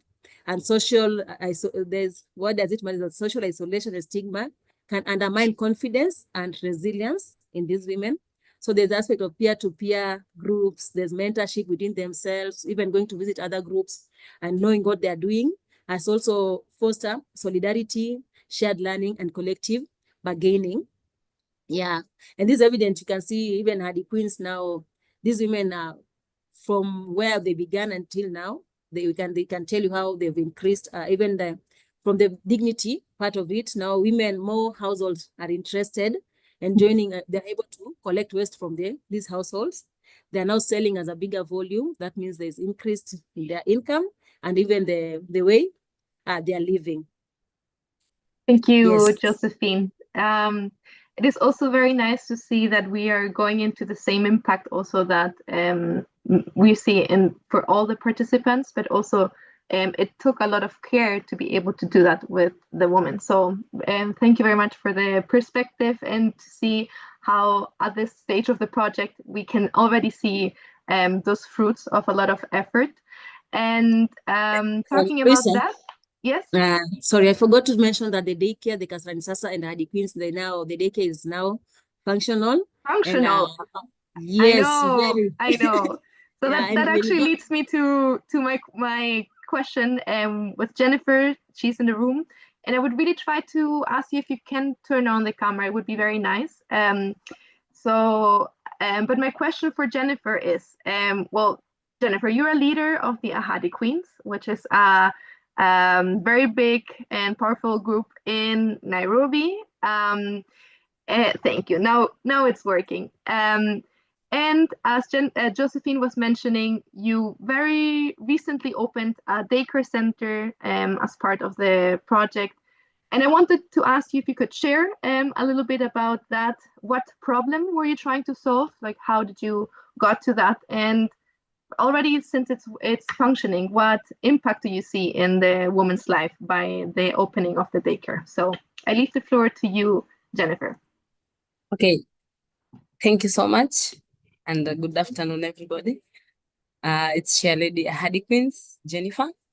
Okay, so what I can say is the problem that we were trying to solve was, number one, the child abuse, because you find in the dam side most children were being defiled, and also we were having some early cases of death. So we were like, in a week, we were burying kids, and so it makes us also do the solving problem, and that was the daycare center.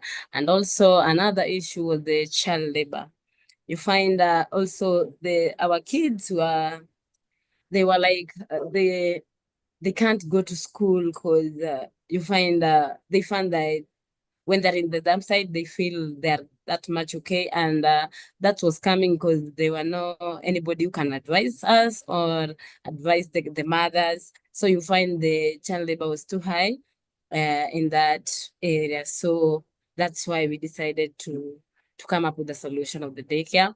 And another one was the creating an unemployment from their mothers. So you find that now the children had a safe space where they can come, and also the mothers to go and maybe found something to bring on the table. So that was another solving.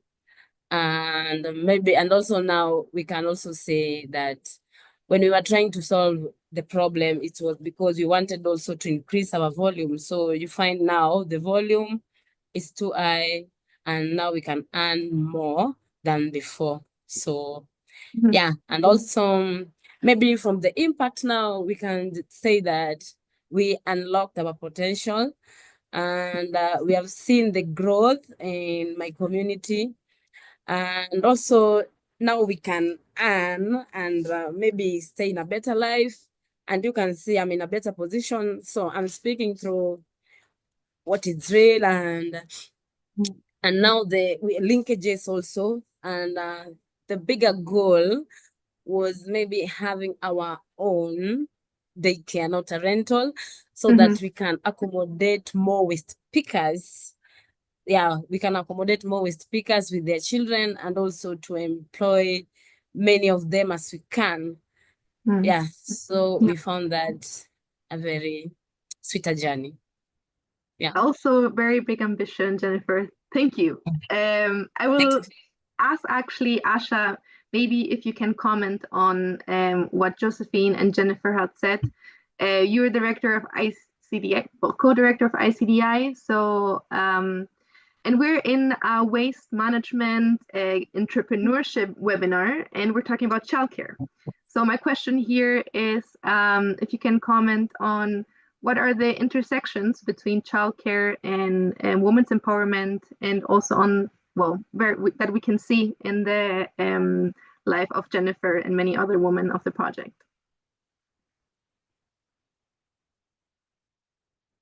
And yes, you need to unmute yourself. If I'm muting myself. Good morning, everyone. Very nice to be here. Very nice to see you, Jennifer and Josephine, again. Yeah, I mean, childcare and women's empowerment, as we know and heard from the stories here in our project, but we know from across the globe and from international research that the lack of childcare is a major barrier for women's economical participation. And really the scientific studies and also this very specific personal experiences show that the lack of access to affordable childcare will stop women from being able to work. And we also are all aware of the fact that the burden of child rearing and child care is still I would say across the globe, anywhere you go, it's still resting mostly on the shoulders of women. And it also limits, therefore, their time for their education and their employment and their civic engagement. So basically, it puts women one step back behind, or sometimes many steps behind men. And what we see is that because there is no safe, reliable, and also affordable childcare, I think that's also third and very important aspect. Things are happening on the screen because this, if we have access to affordable, reliable, and safe childcare, we also see that the psychological well-being and the agency in women is changing. If they don't have to be worried about what happens to their children, their minds will be open, to have greater mobility within the labor market, but also to be able to put themselves forward to more learning, to more educational access, and therefore being able to progress within their roles in the engagement, in the economical empowerment. And I think another thing that we kind of didn't really mention in this conversation, but which is extremely important, that the quality childcare does not only support the women, in their access, but it also very much supports their children in growing up in the circumstances where they can break the cycles of poverty and the gender inequality. Because if we add quality to safety and the reliability of the access to childcare, we'll know that these children will grow up to have better chances for their future that's ahead of them. So I think, we should ask ourselves questions, if this is so obvious, which it seems, why are we not paying more attention to it? And I think the reasons for that are perhaps that it's always or often perceived as a private issue of individual, childcare, family, it's all seems to be in this private realm of the families. Also, it's very hard to understand what are the costs that are associated with, perhaps financing the childcare or creating the childcare for the women that we are engaging in our programs. There is always this discussions about the gender norms and what fits in the certain communities and how it is perceived. And also, the childcare seems to be falling between many different sectors. It involves education, it involves labor, it involves health. While many projects, like, for example, this one is really meant to strengthen economic empowerment, and it doesn't seem very obvious link then to provide childcare. But also another aspect that I really want to mention is that the childcare, creating a childcare system that it will be reliable and safe and of high quality, it takes time. and it takes funding. It takes a lot of attention. So really very short-term fundings are not well equipped to really provide this for women. And I think we really need to make the donors also aware of the fact that these are longer-term investments that are required that will pay back very well in the future. And I think what we are seeing here, especially because of course, you know, there's a duty bearers where it comes to childcare, where we would say, okay, it's a duty of the states or the local governments to provide. But I think what we are seeing here with Jennifer's own care, we are seeing this non-formal community-based solutions to the problems, where women take the issues into their own hands, and they are proving to everybody that they are very well capable of doing so. And I think these initiatives are really something that we should focus on as there are no better solutions. To make sure that they are of high quality. And I think there is also ample scientific research proving that this kind of informal community-based solutions are very good for many circumstances around the world. And especially as we are here talking, you know, about very vulnerable communities, excluded communities in a sense of the word, and we are talking about gaining back your dignity. This is one of the steps that women take to regain their dignity in what they are doing. They are keeping the daycare affordable. They are making it much more linked to the communities and community needs, because they are the community. They understand exactly what their children need, how they need to be reared, but also what women need to have this peace of mind to leave the children there.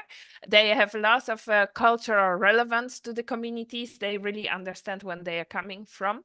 And they also, I think what we should start also seeing, that this daycare provision is also female entrepreneurship. It's not only freeing women to become entrepreneurs somewhere else, but these women are entrepreneurs, in fact, you know, running the childcare and providing a provision to their communities. So I think, you know, since we were very keen on creating community buyback centers, we should be just as keen on creating this community-based non-formal childcare provisions, where exactly the same entrepreneur spirit comes to bloom, and where women, you know, help other women support each other in entering and staying in the labor market. But I think we really need to remember and this is my closing remark. There are very important aspects to really keep this child care provisions of high quality. And I think Josephine and Jennifer has proven that this is exactly how they are also looking at their childcare businesses. So we need trained and supported caregivers. It doesn't mean we need formal certification, but women need to know what they are doing, and they need to be trusted by other community members. So there needs to be a form of training there. We need safe and supportive environments, and this is exactly where the programs can help with, you know, so sorting out the premises that will be welcoming children, making sure that they can exist beyond the project scope, so the investment does not disappear. Parent engagement, which is something that is happening automatically because all these women know each other. The children interact with each other. They know exactly, but parental engagement is one of the challenges of daycares that here actually is happening almost automatically. So let's, you know, use the skills that are among these parents. Monitoring and support system. Yeah, one more, and then linkages to the formal system, which is this is a place where all formal provisions can come and find women and find children and make sure they are well and they are thriving. Thank you. Very well put, Asha. I see people in the comments saying this, and yeah, I think it is quite meaningful that we are, as I said, in this webinar about waste management, but we're talking about childcare. And I think also we can see how a lot of the assets that were developed in Mobilize and throughout the project also spill out to other areas, and we see how daycare and childcare is also an entrepreneurship model as itself, or can be. And that's why I also thank you, Jennifer, for sharing how you have done it, and also, yeah, sharing a bit about your rationale. You were talking not just about preventing child labor, child abuse, which are also topics that are so relevant, and also showing how this was an entrepreneurship opportunity, how you're making more income. And obviously this is a project where we had a focus on gender, but we didn't had a childcare strategy. And that was one of the big learnings and also shortcomings, to be honest, with all the people in the call, because we didn't had a strong strategy, and it's something that we really realized needs to be much better. So experiences as Jennifer, or like the Keeley Project, or a lot of other daycare centers that open, or some more informal solutions, those are very important to look into. So thank you, Jennifer, for sharing your own first-hand experience, and also for Josephine and Asha to kind of give the full picture. And I think it's also relevant because we have a lot of people from maybe other projects, and I think childcare is a very important issue when we talk about women empowerment, but very often overlooked. So thank you, and we'll be going to the third and last panel. And for that, I'd like to share my screen again. And again, we'll go to our Mentimeter. So let me go into the Mentimeter, which I hope you can all see. If you can refresh your devices to see the question. There were also some questions in the chat, and I'm very happy to see there was a question about how to engage policy. So this is the panel where we're going to talk about that. I also see that a lot of people are connecting in the chat, which is the whole idea also of the webinar. So keep that going and keep sharing that. But the question for this last panel is, which policy or system change is the more urgent for the waste sector?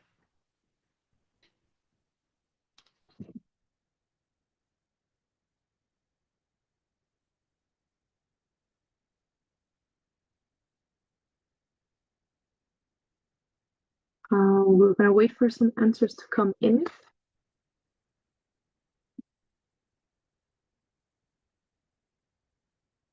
Okay, equality. You can see already coming in. What else can we think of?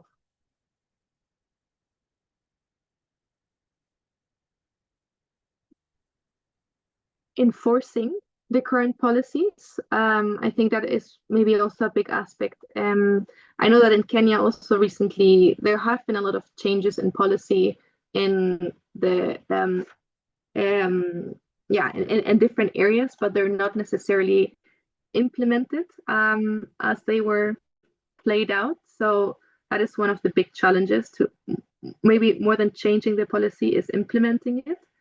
To create more formal jobs, I think that is also one of the big challenges, because we've been talking a lot about the informal care and a lot of the challenges that come with informal care.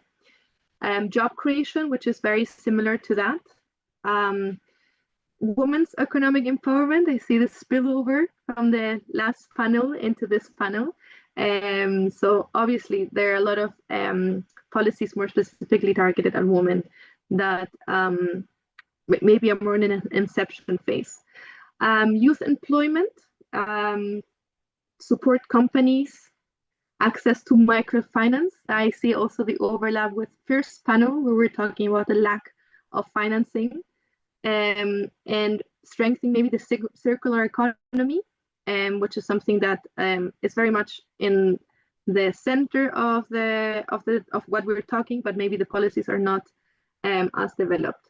So I see a lot of, I actually don't see one big concept, which is interesting. We see a lot of different needs here. And lastly, I want to go back to what the primary actors said in the last learning spaces. So 32% talked about the need of inclusion of waste workers into the policy making. So a lot of them also inspired from the project, and they could see that they can make an effort and that their voices are matter. They really said that they would like to be more included in the policy making, so part of the decision making. And the second big priority, with 24%, was government support. So a lot of them said that they don't feel supported by the government, or no concrete actions are being taken. So those were the two main priorities, and I see some overlaps here for sure. So I'll go into the next panel, because we have three very experienced speakers here, which I'd like you to turn on your cameras. So we're going to talk about which policy or system change is more urgent. How do we build enabling ecosystems in waste management? And for that, I have Daniel from Takataka Solutions. He's the CEO. He's been working for very long in the waste recycling sector in Kenya. And yeah, you'll be talking about that. And we'll have John Sande from Kisumu City Directorate of Environment. We're very happy to have also somebody from the county government here, because yeah, this is one of the big speakers and stakeholders that was missing from the conversation from the very early on of the project. And we have Magina. She works for the Challenge Fund for Youth Employment. She's an advisor there and has a lot of experience on youth employment, and also understands the ecosystem quite well. So I'm very happy to have you, the three of you here. My first question goes actually to, let me say, oh wait, let me stop sharing actually. Sorry, this is always the technical issues here that happen. Okay, now I can see my speakers. Okay, for our first question, well, this is actually targeted to Daniel first, so I'll give you the word first, Daniel. From your position in the recycling industry, you have a lot of experience. Takataka is a very big player in Kenya, for all of those who are familiar. What is your experience with the key bottlenecks that prevent youth from being able to scale up their businesses? Because you kind of are on the other side of them, you know, they are your clients in a way. So what do you feel are the main bottlenecks? Yeah, thanks for the question, Luisa. Just for those that don't know, just a very short summary of what we do. So we are waste collection, sorting, composting, and plastic recycling business. How we mostly deal with or partner with youth is that we buy plastics from youth, individuals, groups, and then kind of at our buyback centers, we sort that and take that to our recycling plant. So to your question of what the bottlenecks, I think there's quite a number of them. So I have a list, so I'll go through that. So one, I think it's market access, especially outside Nairobi. So most recyclers tend to be in Nairobi. And so there's a few fractions like hard plastics, PET bottles that tend to have a market everywhere in the country. But if you go outside like Nairobi, other fractions, be that Tetra Pak, be it flexible packaging, markets tend to be a lot trickier. So market access is a big one, especially outside Nairobi. Then the other one is transport. Again, that's aggravated if you're far away. Waste can be bulky. So both on a storage and a transport perspective, it's very costly to store, it's very costly to transport if you're not able to compact it. So basically, if youth groups or youth don't have that machinery, then either they cannot sell at all, or the price that they can command for the material because of the resulting higher transport and storage costs is, well, not making it very viable. I think another big problem is cash flow, because if either you're buying waste yourself from others, or even if you are the primary sorter, say from a dump site or somewhere, or you collect in a low income area, you know, you still need money today, and higher prices are gotten when you aggregate volumes. You have higher volumes, and ideally you can sell in bulk because then you get much higher prices. So I think bridging that cash flow for both models is a huge challenge. And that relates to the next point, which is also space. You know, if you don't have space and you don't have cash flow, you always need to sell very small quantities. And then either you're not able to do that or the prices are really, really low. Another challenge, because I think we also need to distinguish between different models that youth have. So there's those people who just kind of sort waste or buy waste. And then there's those people who collect themselves, mostly in low middle income areas. And for those who do the second one, there's also another big challenge is secondary disposal. So what I mean is that you might be collecting from households, you sort out the valuables, but there will be a significant fraction of non-valuable waste. And the kind of implicit understanding in Kenya is that the county will collect that. But I think county, have limited resources. There's a lot of waste, so the county is not always able to do that. So I think having a reliable partnership with the county for secondary collection of the non-recyclable also tends to be a huge constraining factor. And then lastly, although that's probably a bit of a controversial point, I think also a lot of youth, because it's such a hard business, tend to then do waste and other businesses, which is very understandable.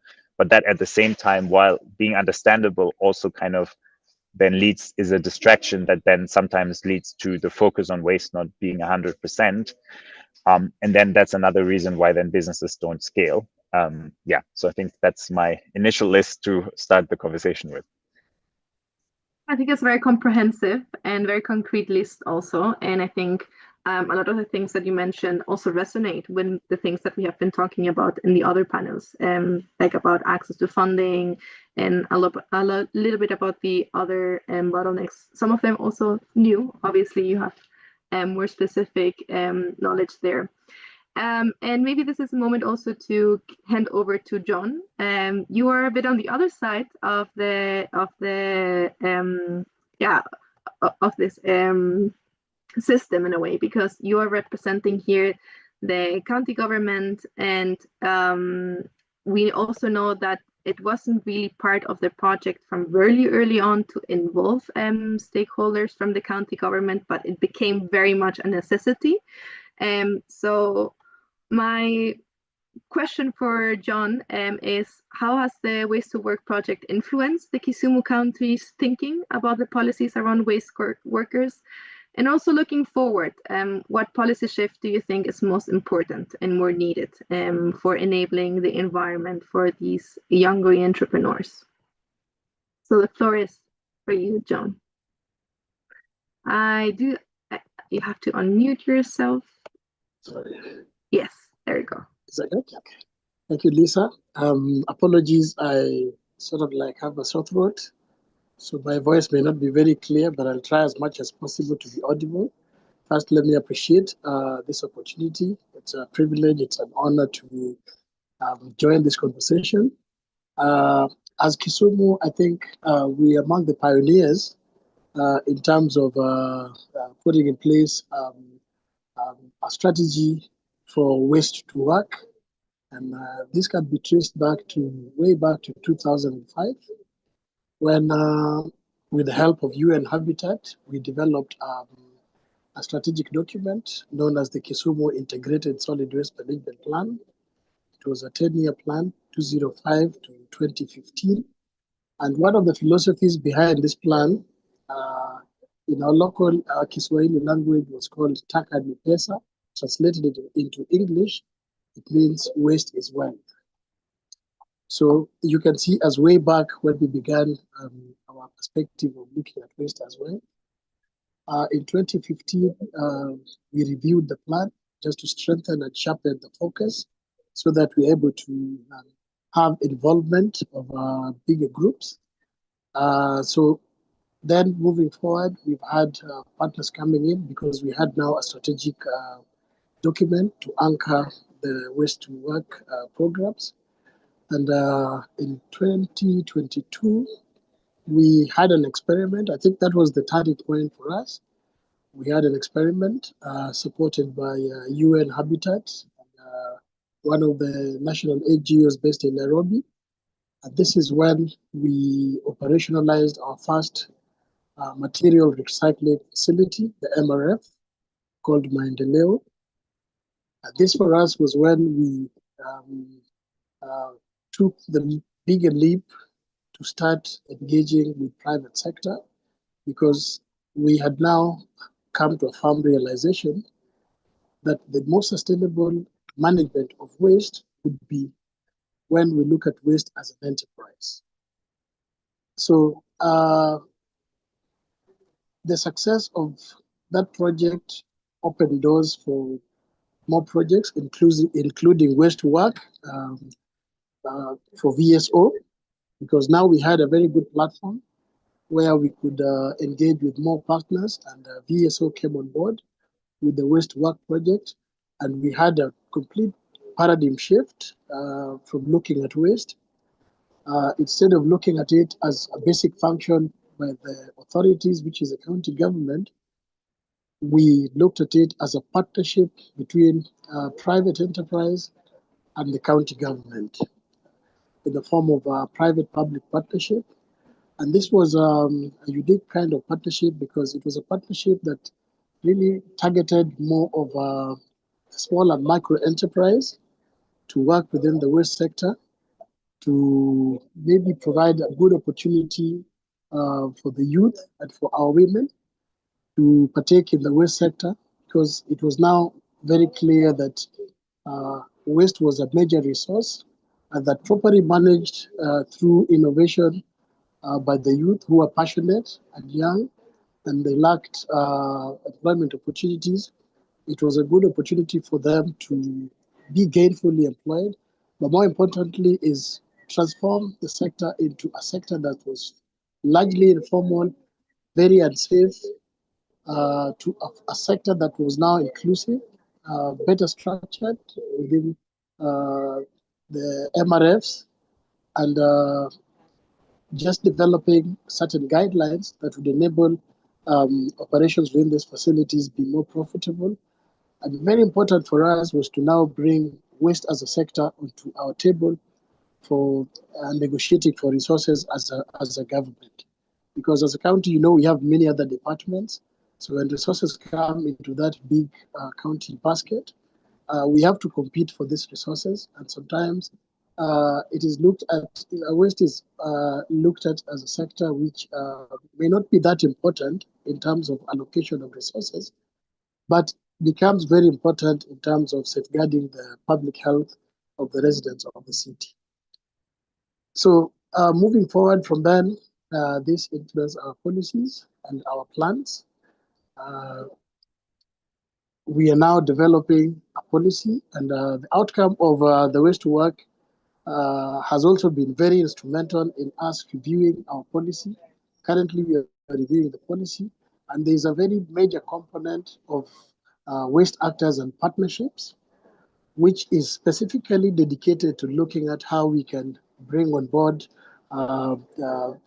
businesses, particularly both larger scale, like the Takataka Solutions and the Mr. Greens Africa, but also having space for the small enterprises, a lot of which collectively also contribute significantly in terms of managing the waste within the city. This again comes at a time when you had alluded to it, that Kenya has just enacted recently a Sustainable Waste Management Act of 2022, which has a very clear provision on segregation of waste at source, and has a very clear provision compelling that the sorted waste at source, then there has to be value add mechanisms introduced, and the government must provide an enabling environment to support these kind of enterprises. So Waste2Work therefore falls into a very good place in terms of helping us in actualizing these policies and these laws.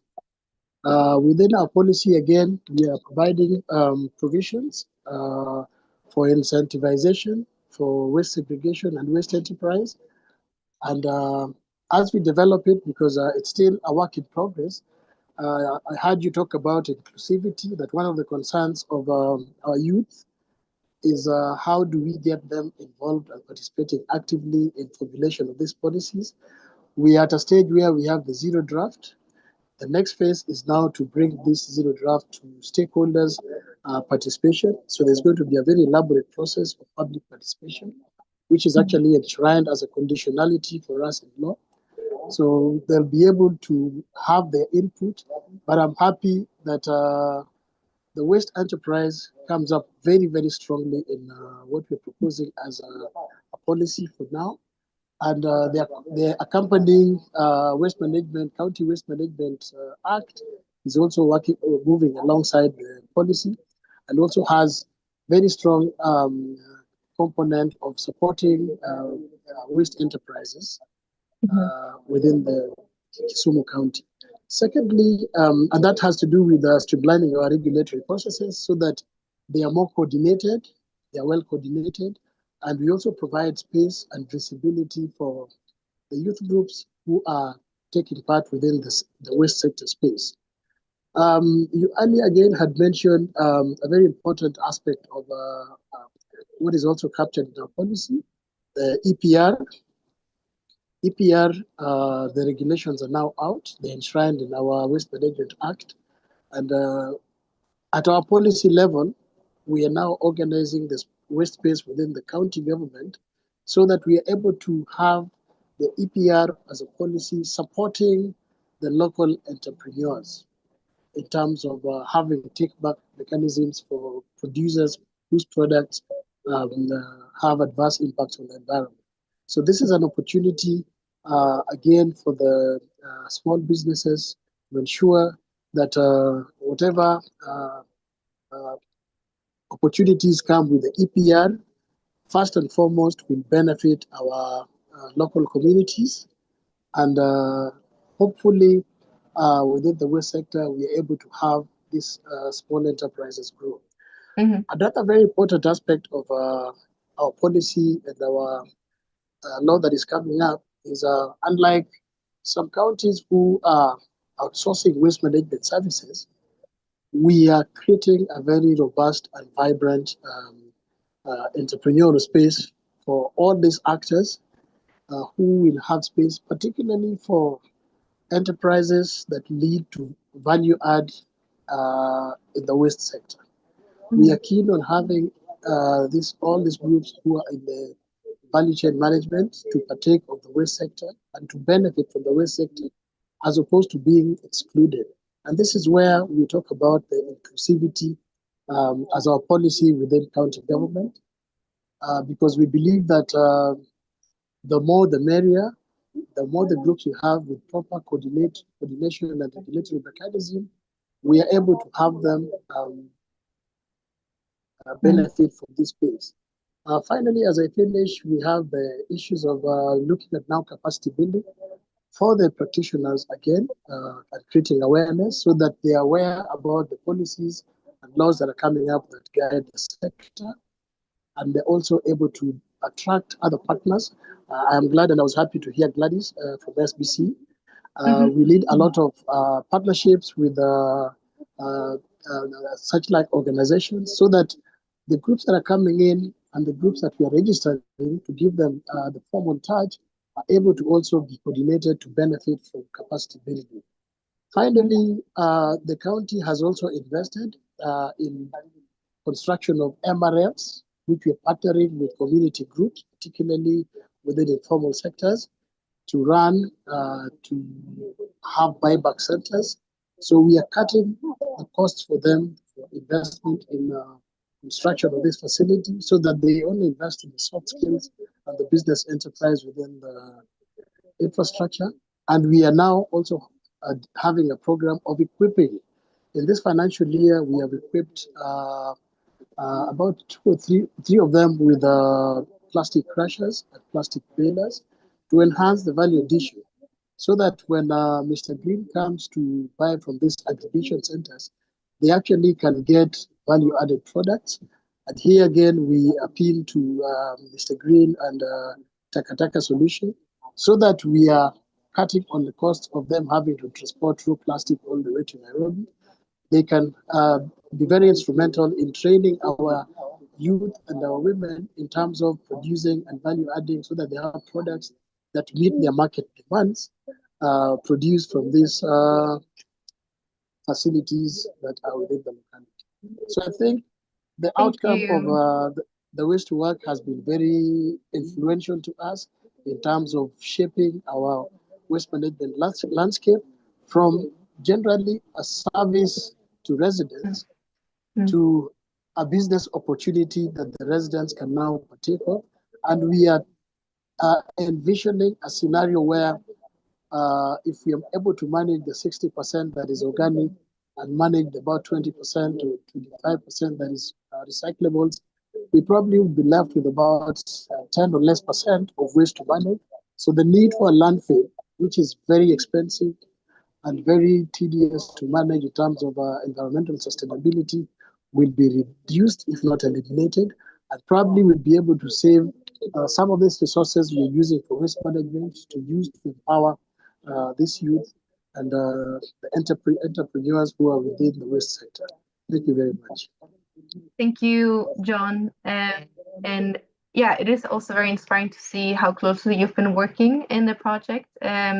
Also to see this also shift that policy also sees about involving the waste workers, which was, if we remember, the data that was coming from the survey was also that they are very interested and very willing, and I'd also add very capable in contributing to the policy making process. So I'm really happy that that's a mindset that is in both parties and that we can see how that also comes up, because the project, as we know, is ending at some point, but these relationships with the policy aspect and the market in a way, these are the ones that remain. So I'm happy that that connection stays, and I'll hand it over to Magina. You work in the Challenge Fund for Youth Employment, so I hope to bring that perspective also into the conversation. We often hear about more funding going into the circular economy, but many youth and also especially women-led businesses, they still struggle to access the support they need. My question to you is, why do you think that is, from your experience, and also what can funders do differently to make that support more accessible for them? So, floor to you, Magina. Thank you, Louisa. Could you confirm that you can hear me well? Yes, we can. Amazing. I feel like I'm summarizing what everyone has said because so much has been discussed from the first panel. But maybe just first to really appreciate team, of course, TTS, Daniel, and also the county government, because clearly you can see the power of collaboration, right? Because everyone is bringing in their area of is bringing in the expertise, you know. So TTS is taking from these young people because, of course, they don't necessarily have access to the bigger markets at the moment, and the county is supporting the policy process. So for me, I think, I'm leaving this forum feeling, motivated to carry on with this journey. But so maybe just to say, Challenge Fund for Youth Employment, which is CFYE, is actually being implemented by 3 consortium partners. So there's Palladium, there is VSO, which I think that's why this is close to our hearts. And then we also have Randstad. And most of the work that we do, of course, is informed by what the 3 organizations believe in. So most of our work is informed by participatory processes, conversations with either some of our partners or the youth or the women. Again, something that VSO strongly believes in. So yeah, we are work with partners just to create job opportunities for young people, sustainable and decent job opportunities for young people. And our hope is that, 50% of these opportunities will definitely go to women. So that's why this conversation is also close to our hearts. So I think what I'm going to share is something that we've also learned from, like I said, from conversations. We recently did a research in partnership with Include. So Include is a knowledge-based platform, and also in partnership with some of our youth champions. We call them youth experts. It's youth champions, just to appreciate some of these learnings. So one thing that I want to ask first before I dive into the question, and Louisa, you've also asked, right? Some partners or ecosystem actors say, we need more capital, right? We need more capital to scale up some of these promising initiatives. But then other ecosystem actors are saying, no, there might be enough capital. We need smarter capital. So capital that is willing to, just come in fast, absorb those initial risks. And I think you've had the conversations from the other panelists, and to be able to bridge the gap basically between the idea and, viable investment for scaling up. So I'll be curious. I'm not asking for people to respond to me right now, but I'll be curious to know which part of the weighing scale you are in, or is the weighing scale supposed to be balanced in terms of more capital or smarter capital? So one of the things that, maybe 3 things that I wanted to share. So we know that there's funding in form of grants, which of course is what I've had, of course, the Waste to Work project are doing in supporting some of the green entrepreneurs in the waste sector. But we also have the impact investors, and most of them who come, of course, with an expectation of an return on investment. And I know from discussing with some of the young entrepreneurs, but also from some of the stakeholders, there's always that investor hesitation, right, with youth or women-led enterprises, because for most of them, they say impact, but yeah, it's social, it's environment, but they're also looking at the return on investment. And I know they see some of these businesses being too risky, which sometimes, of course, can be challenging as compared, of course, to bigger entities. Like TTS, who are more established, their systems are in process, they're really in line, so it's much easier. I know also there's also the conversation of, there isn't enough seed capital to support us, but I know some investors are also really investing into like blended finance, just to make sure that there are different ways of supporting these young people. So I know those are kind of like some of the biggest challenges. And if there are investors here, I hope this is something you're definitely thinking about. But I know, and this is something that I think Daniel mentioned, I know there's the issue of the profitability. So Daniel mentioned that most of the young or women entrepreneurs in this sector, they have very small spaces. And so that means they can only, get very little resources to be able to sell. So of course, that would also affect their profitability. And that, for me, I also lump that as, just those support structures, because if they don't have someone who believes in them to help them maybe have those bigger spaces, so that they can be able to be more profitable and more attractive to some of these investors, then that will continue being, a challenge, basically, as long as there's that shortage. Something that also that I've always seen as a challenge that was raised, but I'm happy Kevin mentioned it, is of course the technological aspect. So I'm happy when I heard that he mentioned the Waste to Work, gave them the digital weighing scales and things like that, because that's one way of at least, supporting them to be more, maybe more ready. And maybe just to wrap that up in terms of challenges, is that, and this is something I think I appreciate that Waste to Work is doing, and I think also John has mentioned, is the area of the technical assistance, right? So it's usually one thing to provide funding, which is where now most investors are like, let me stay afar because I'm not so sure about them. I might invest and then they fail and I'm not ready to experience that. But that's where really technical assistance comes in. So when I had John mentioning, capacity building, sensitization, and I think that's also what the Waste to Work model really does as well. I think that is something that most funders really need to embrace. Do you offer one flexible or patient funding, just to make sure that either there's a long period for you to expect that return on investment, or really have so much technical assistance to provide in the way so that at least that support is being able to be covered. People say mentorship is cliche, or maybe more established entities have already received a lot of this. But definitely most enterprises, green enterprises, especially those in the idea stage or startup phase, they still need a lot of this.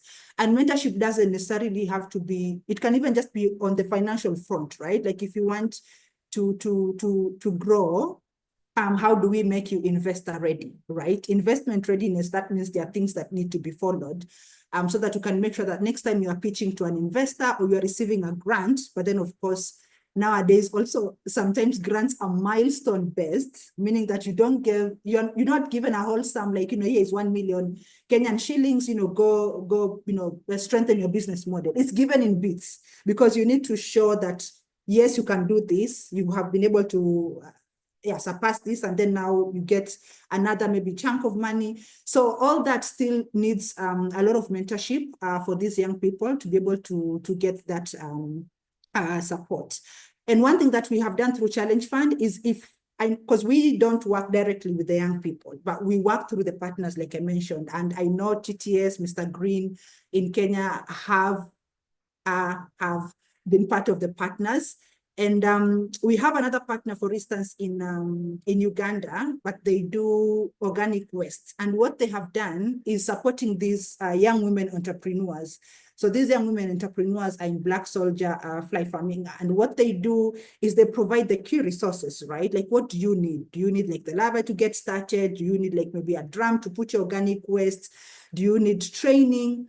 Like, that's how they support the young entrepreneurs. But then in the process, of course, they're supporting them also to be investor ready. And then now they link them when opportunities arise to other potential funders. So I feel there's a role. So if funders are not able to support directly the young people, which I think most funders need to think about that, as long as there's that process to follow and really looking at the blended finance models. There's also which partners are you supporting as a funder, and can you provide guidance to that partner to be able to support more these young people, right? So not most private sector entities specifically, for instance, maybe know how to work effectively with young people because the bottom line is profit. But again, as long as a funder is able to put that as some of the expectations. Like I say, in CFYE, we tell our IPs, try to make sure that 50% of your jobs go to young people, even if you're supporting young entrepreneurs, because at least that gets the funder, or rather the implementing partner, to really also invest in these young people. So I think for me to summarize, Louisa, what I would say is that it's very important for funders to really look into that flexible funding. Also consider, I've mentioned that word patient funding, just, probably longer time, and then that technical support that they need. In terms, if a funder is supporting partners to support the young people, then there needs to be very intentional in terms of bridging that gap for women and youth, right? And if a partner is maybe doesn't have the expertise or the experience, then how do you support them? How do you build their capacity? How do you support them maybe to engage the young people to know what works, what does not work? So I think that is something that is really important. And then finally, something that also John mentioned is, of course, the policy systems. And like I said, I'm really impressed of what the county government of Kisumu is doing. But the policies that will promote this alignment is really important. And something that funders can do is, apart from, of course, giving funding, technical assistance, is really creating that space for the funders and other stakeholders, including the young entrepreneurs and the women entrepreneurs, of course, to co-create some of these policies, because that will really make sure they're very informed. I think those are just the key things that I'm going to mention. And I'm going to share in the chat the link to some of these publications that we did with Include, and also Youth Voices, together with our VSO Youth Champions. And feel free to read through, and you can always reach out as well. So I'll stop there, Lisa, unless there's a specific question. Thank you very much, Magina. Such a good way of closing this panel, but sorry, the 3 panels. You did so well in connecting all the dots. I think your answer really summarizes it quite well. And it's, again, very nice to see the different voices here. We have public, private sector, and also maybe the bigger picture and how it connects with also other initiatives. So thank you for that. A lot of food for thought, for sure. We're quite close to the ending of the seminar, and obviously we did want to do a bit of a Q&A. I see a lot of really good questions coming out in the chat. Unfortunately, we'll not have time to go over all of them, but we will, as it was advertised, there is going to be a networking list that is going to be shared with the participants. So I see already some connections happening in the chat. And make sure, be assured that you'll be able to at least start the conversation to answer some of those questions. Before we end, I'd like to again go back to my Mentimeter and ask you a final question, which is, I think, very interesting for us also to know what idea or action from all the different panels that we just heard you will take home or you'll take to work from today's webinar. I already see some questions that came in. So I see, for example, grassroots operations have a huge potential for scale and are an integral part of the bigger picture. The continuous learning aspect, so really happy that came through so strongly. And also reaching 60% women, which was our target. We actually didn't achieve 60%, but we still achieved a high percentage. I believe it was 47%, which is in the context of waste management quite high. Improve ongoing similar projects. Linkages or alignment between the ecosystem actors are essential. And I think that taps into like the last panel of really connecting all the dots. And we also have to understand that the Waste to Work project works in a specific context of time, but a lot of these linkages need to be sustained after the project implementation. So it is very essential for sure. Follow the voices of primary actors. Their voices have gone, they are very integral part of the design, execution, and improvement of the project. There's always more we can do, and I think that's also a learning for follow-ups, but for sure. And social innovation driving business. I also like this because really at the beginning we were thinking about, is this business driving social innovation driving business? And we can see like the bigger picture also, like social innovation and business innovation, they can go together. And I think that is one of the big, one of the things that also stands out from this project, this connection of environmental, economic, and social impact in a very intentional way. And also connecting the ecosystem. I think especially this seminar is a perfect way to connect and also to finish up the project in a very meaningful way, because we get to not just have impact with the primary actors or the people that we've been working on, but we get also to share some of these learnings. And I hope that it will spill over other projects and it will spill over the policy aspect and the private market too. So yeah, I think with the last few minutes that I have, I just want to thank everyone for being part of the Waste to Work seminar. I know it was quite long. We tried to make it very interactive. We also took a lot of care in bringing the very diverse speakers into the conversations, so that really enriches the conversation, because we're talking in a lot of different levels. It has been a project obviously about waste, but it also has been a project that goes beyond waste and talks about dignity and equality and really about change. And I think that is something that comes across from all the conversations that we have.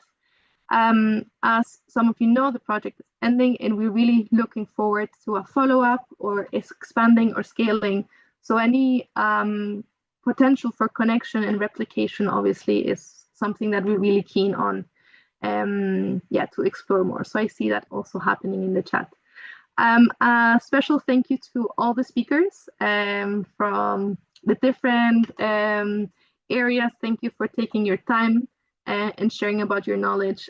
Also, thank you for the team, Hannah and Mariana. You've been behind supporting me with all of that, and I'm really happy that we didn't really have a lot of technical issues. And yeah, I just want to thank everyone, and we will keep sharing some of the impact. We will keep sharing the final impact report and some communication about the project was still upcoming. And yeah, as you heard, you'll be receiving the recording and you'll be receiving the networking list. And I hope that is just the start of many other conversations. So thank you all. Have a great afternoon, morning maybe for some of you. And it has been a pleasure to host it. And yeah, I'm very grateful for all of you. Bye.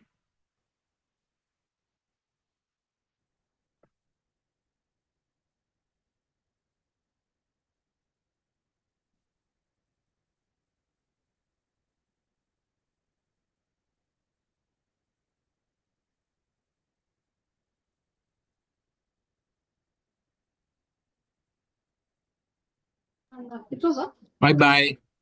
Bye.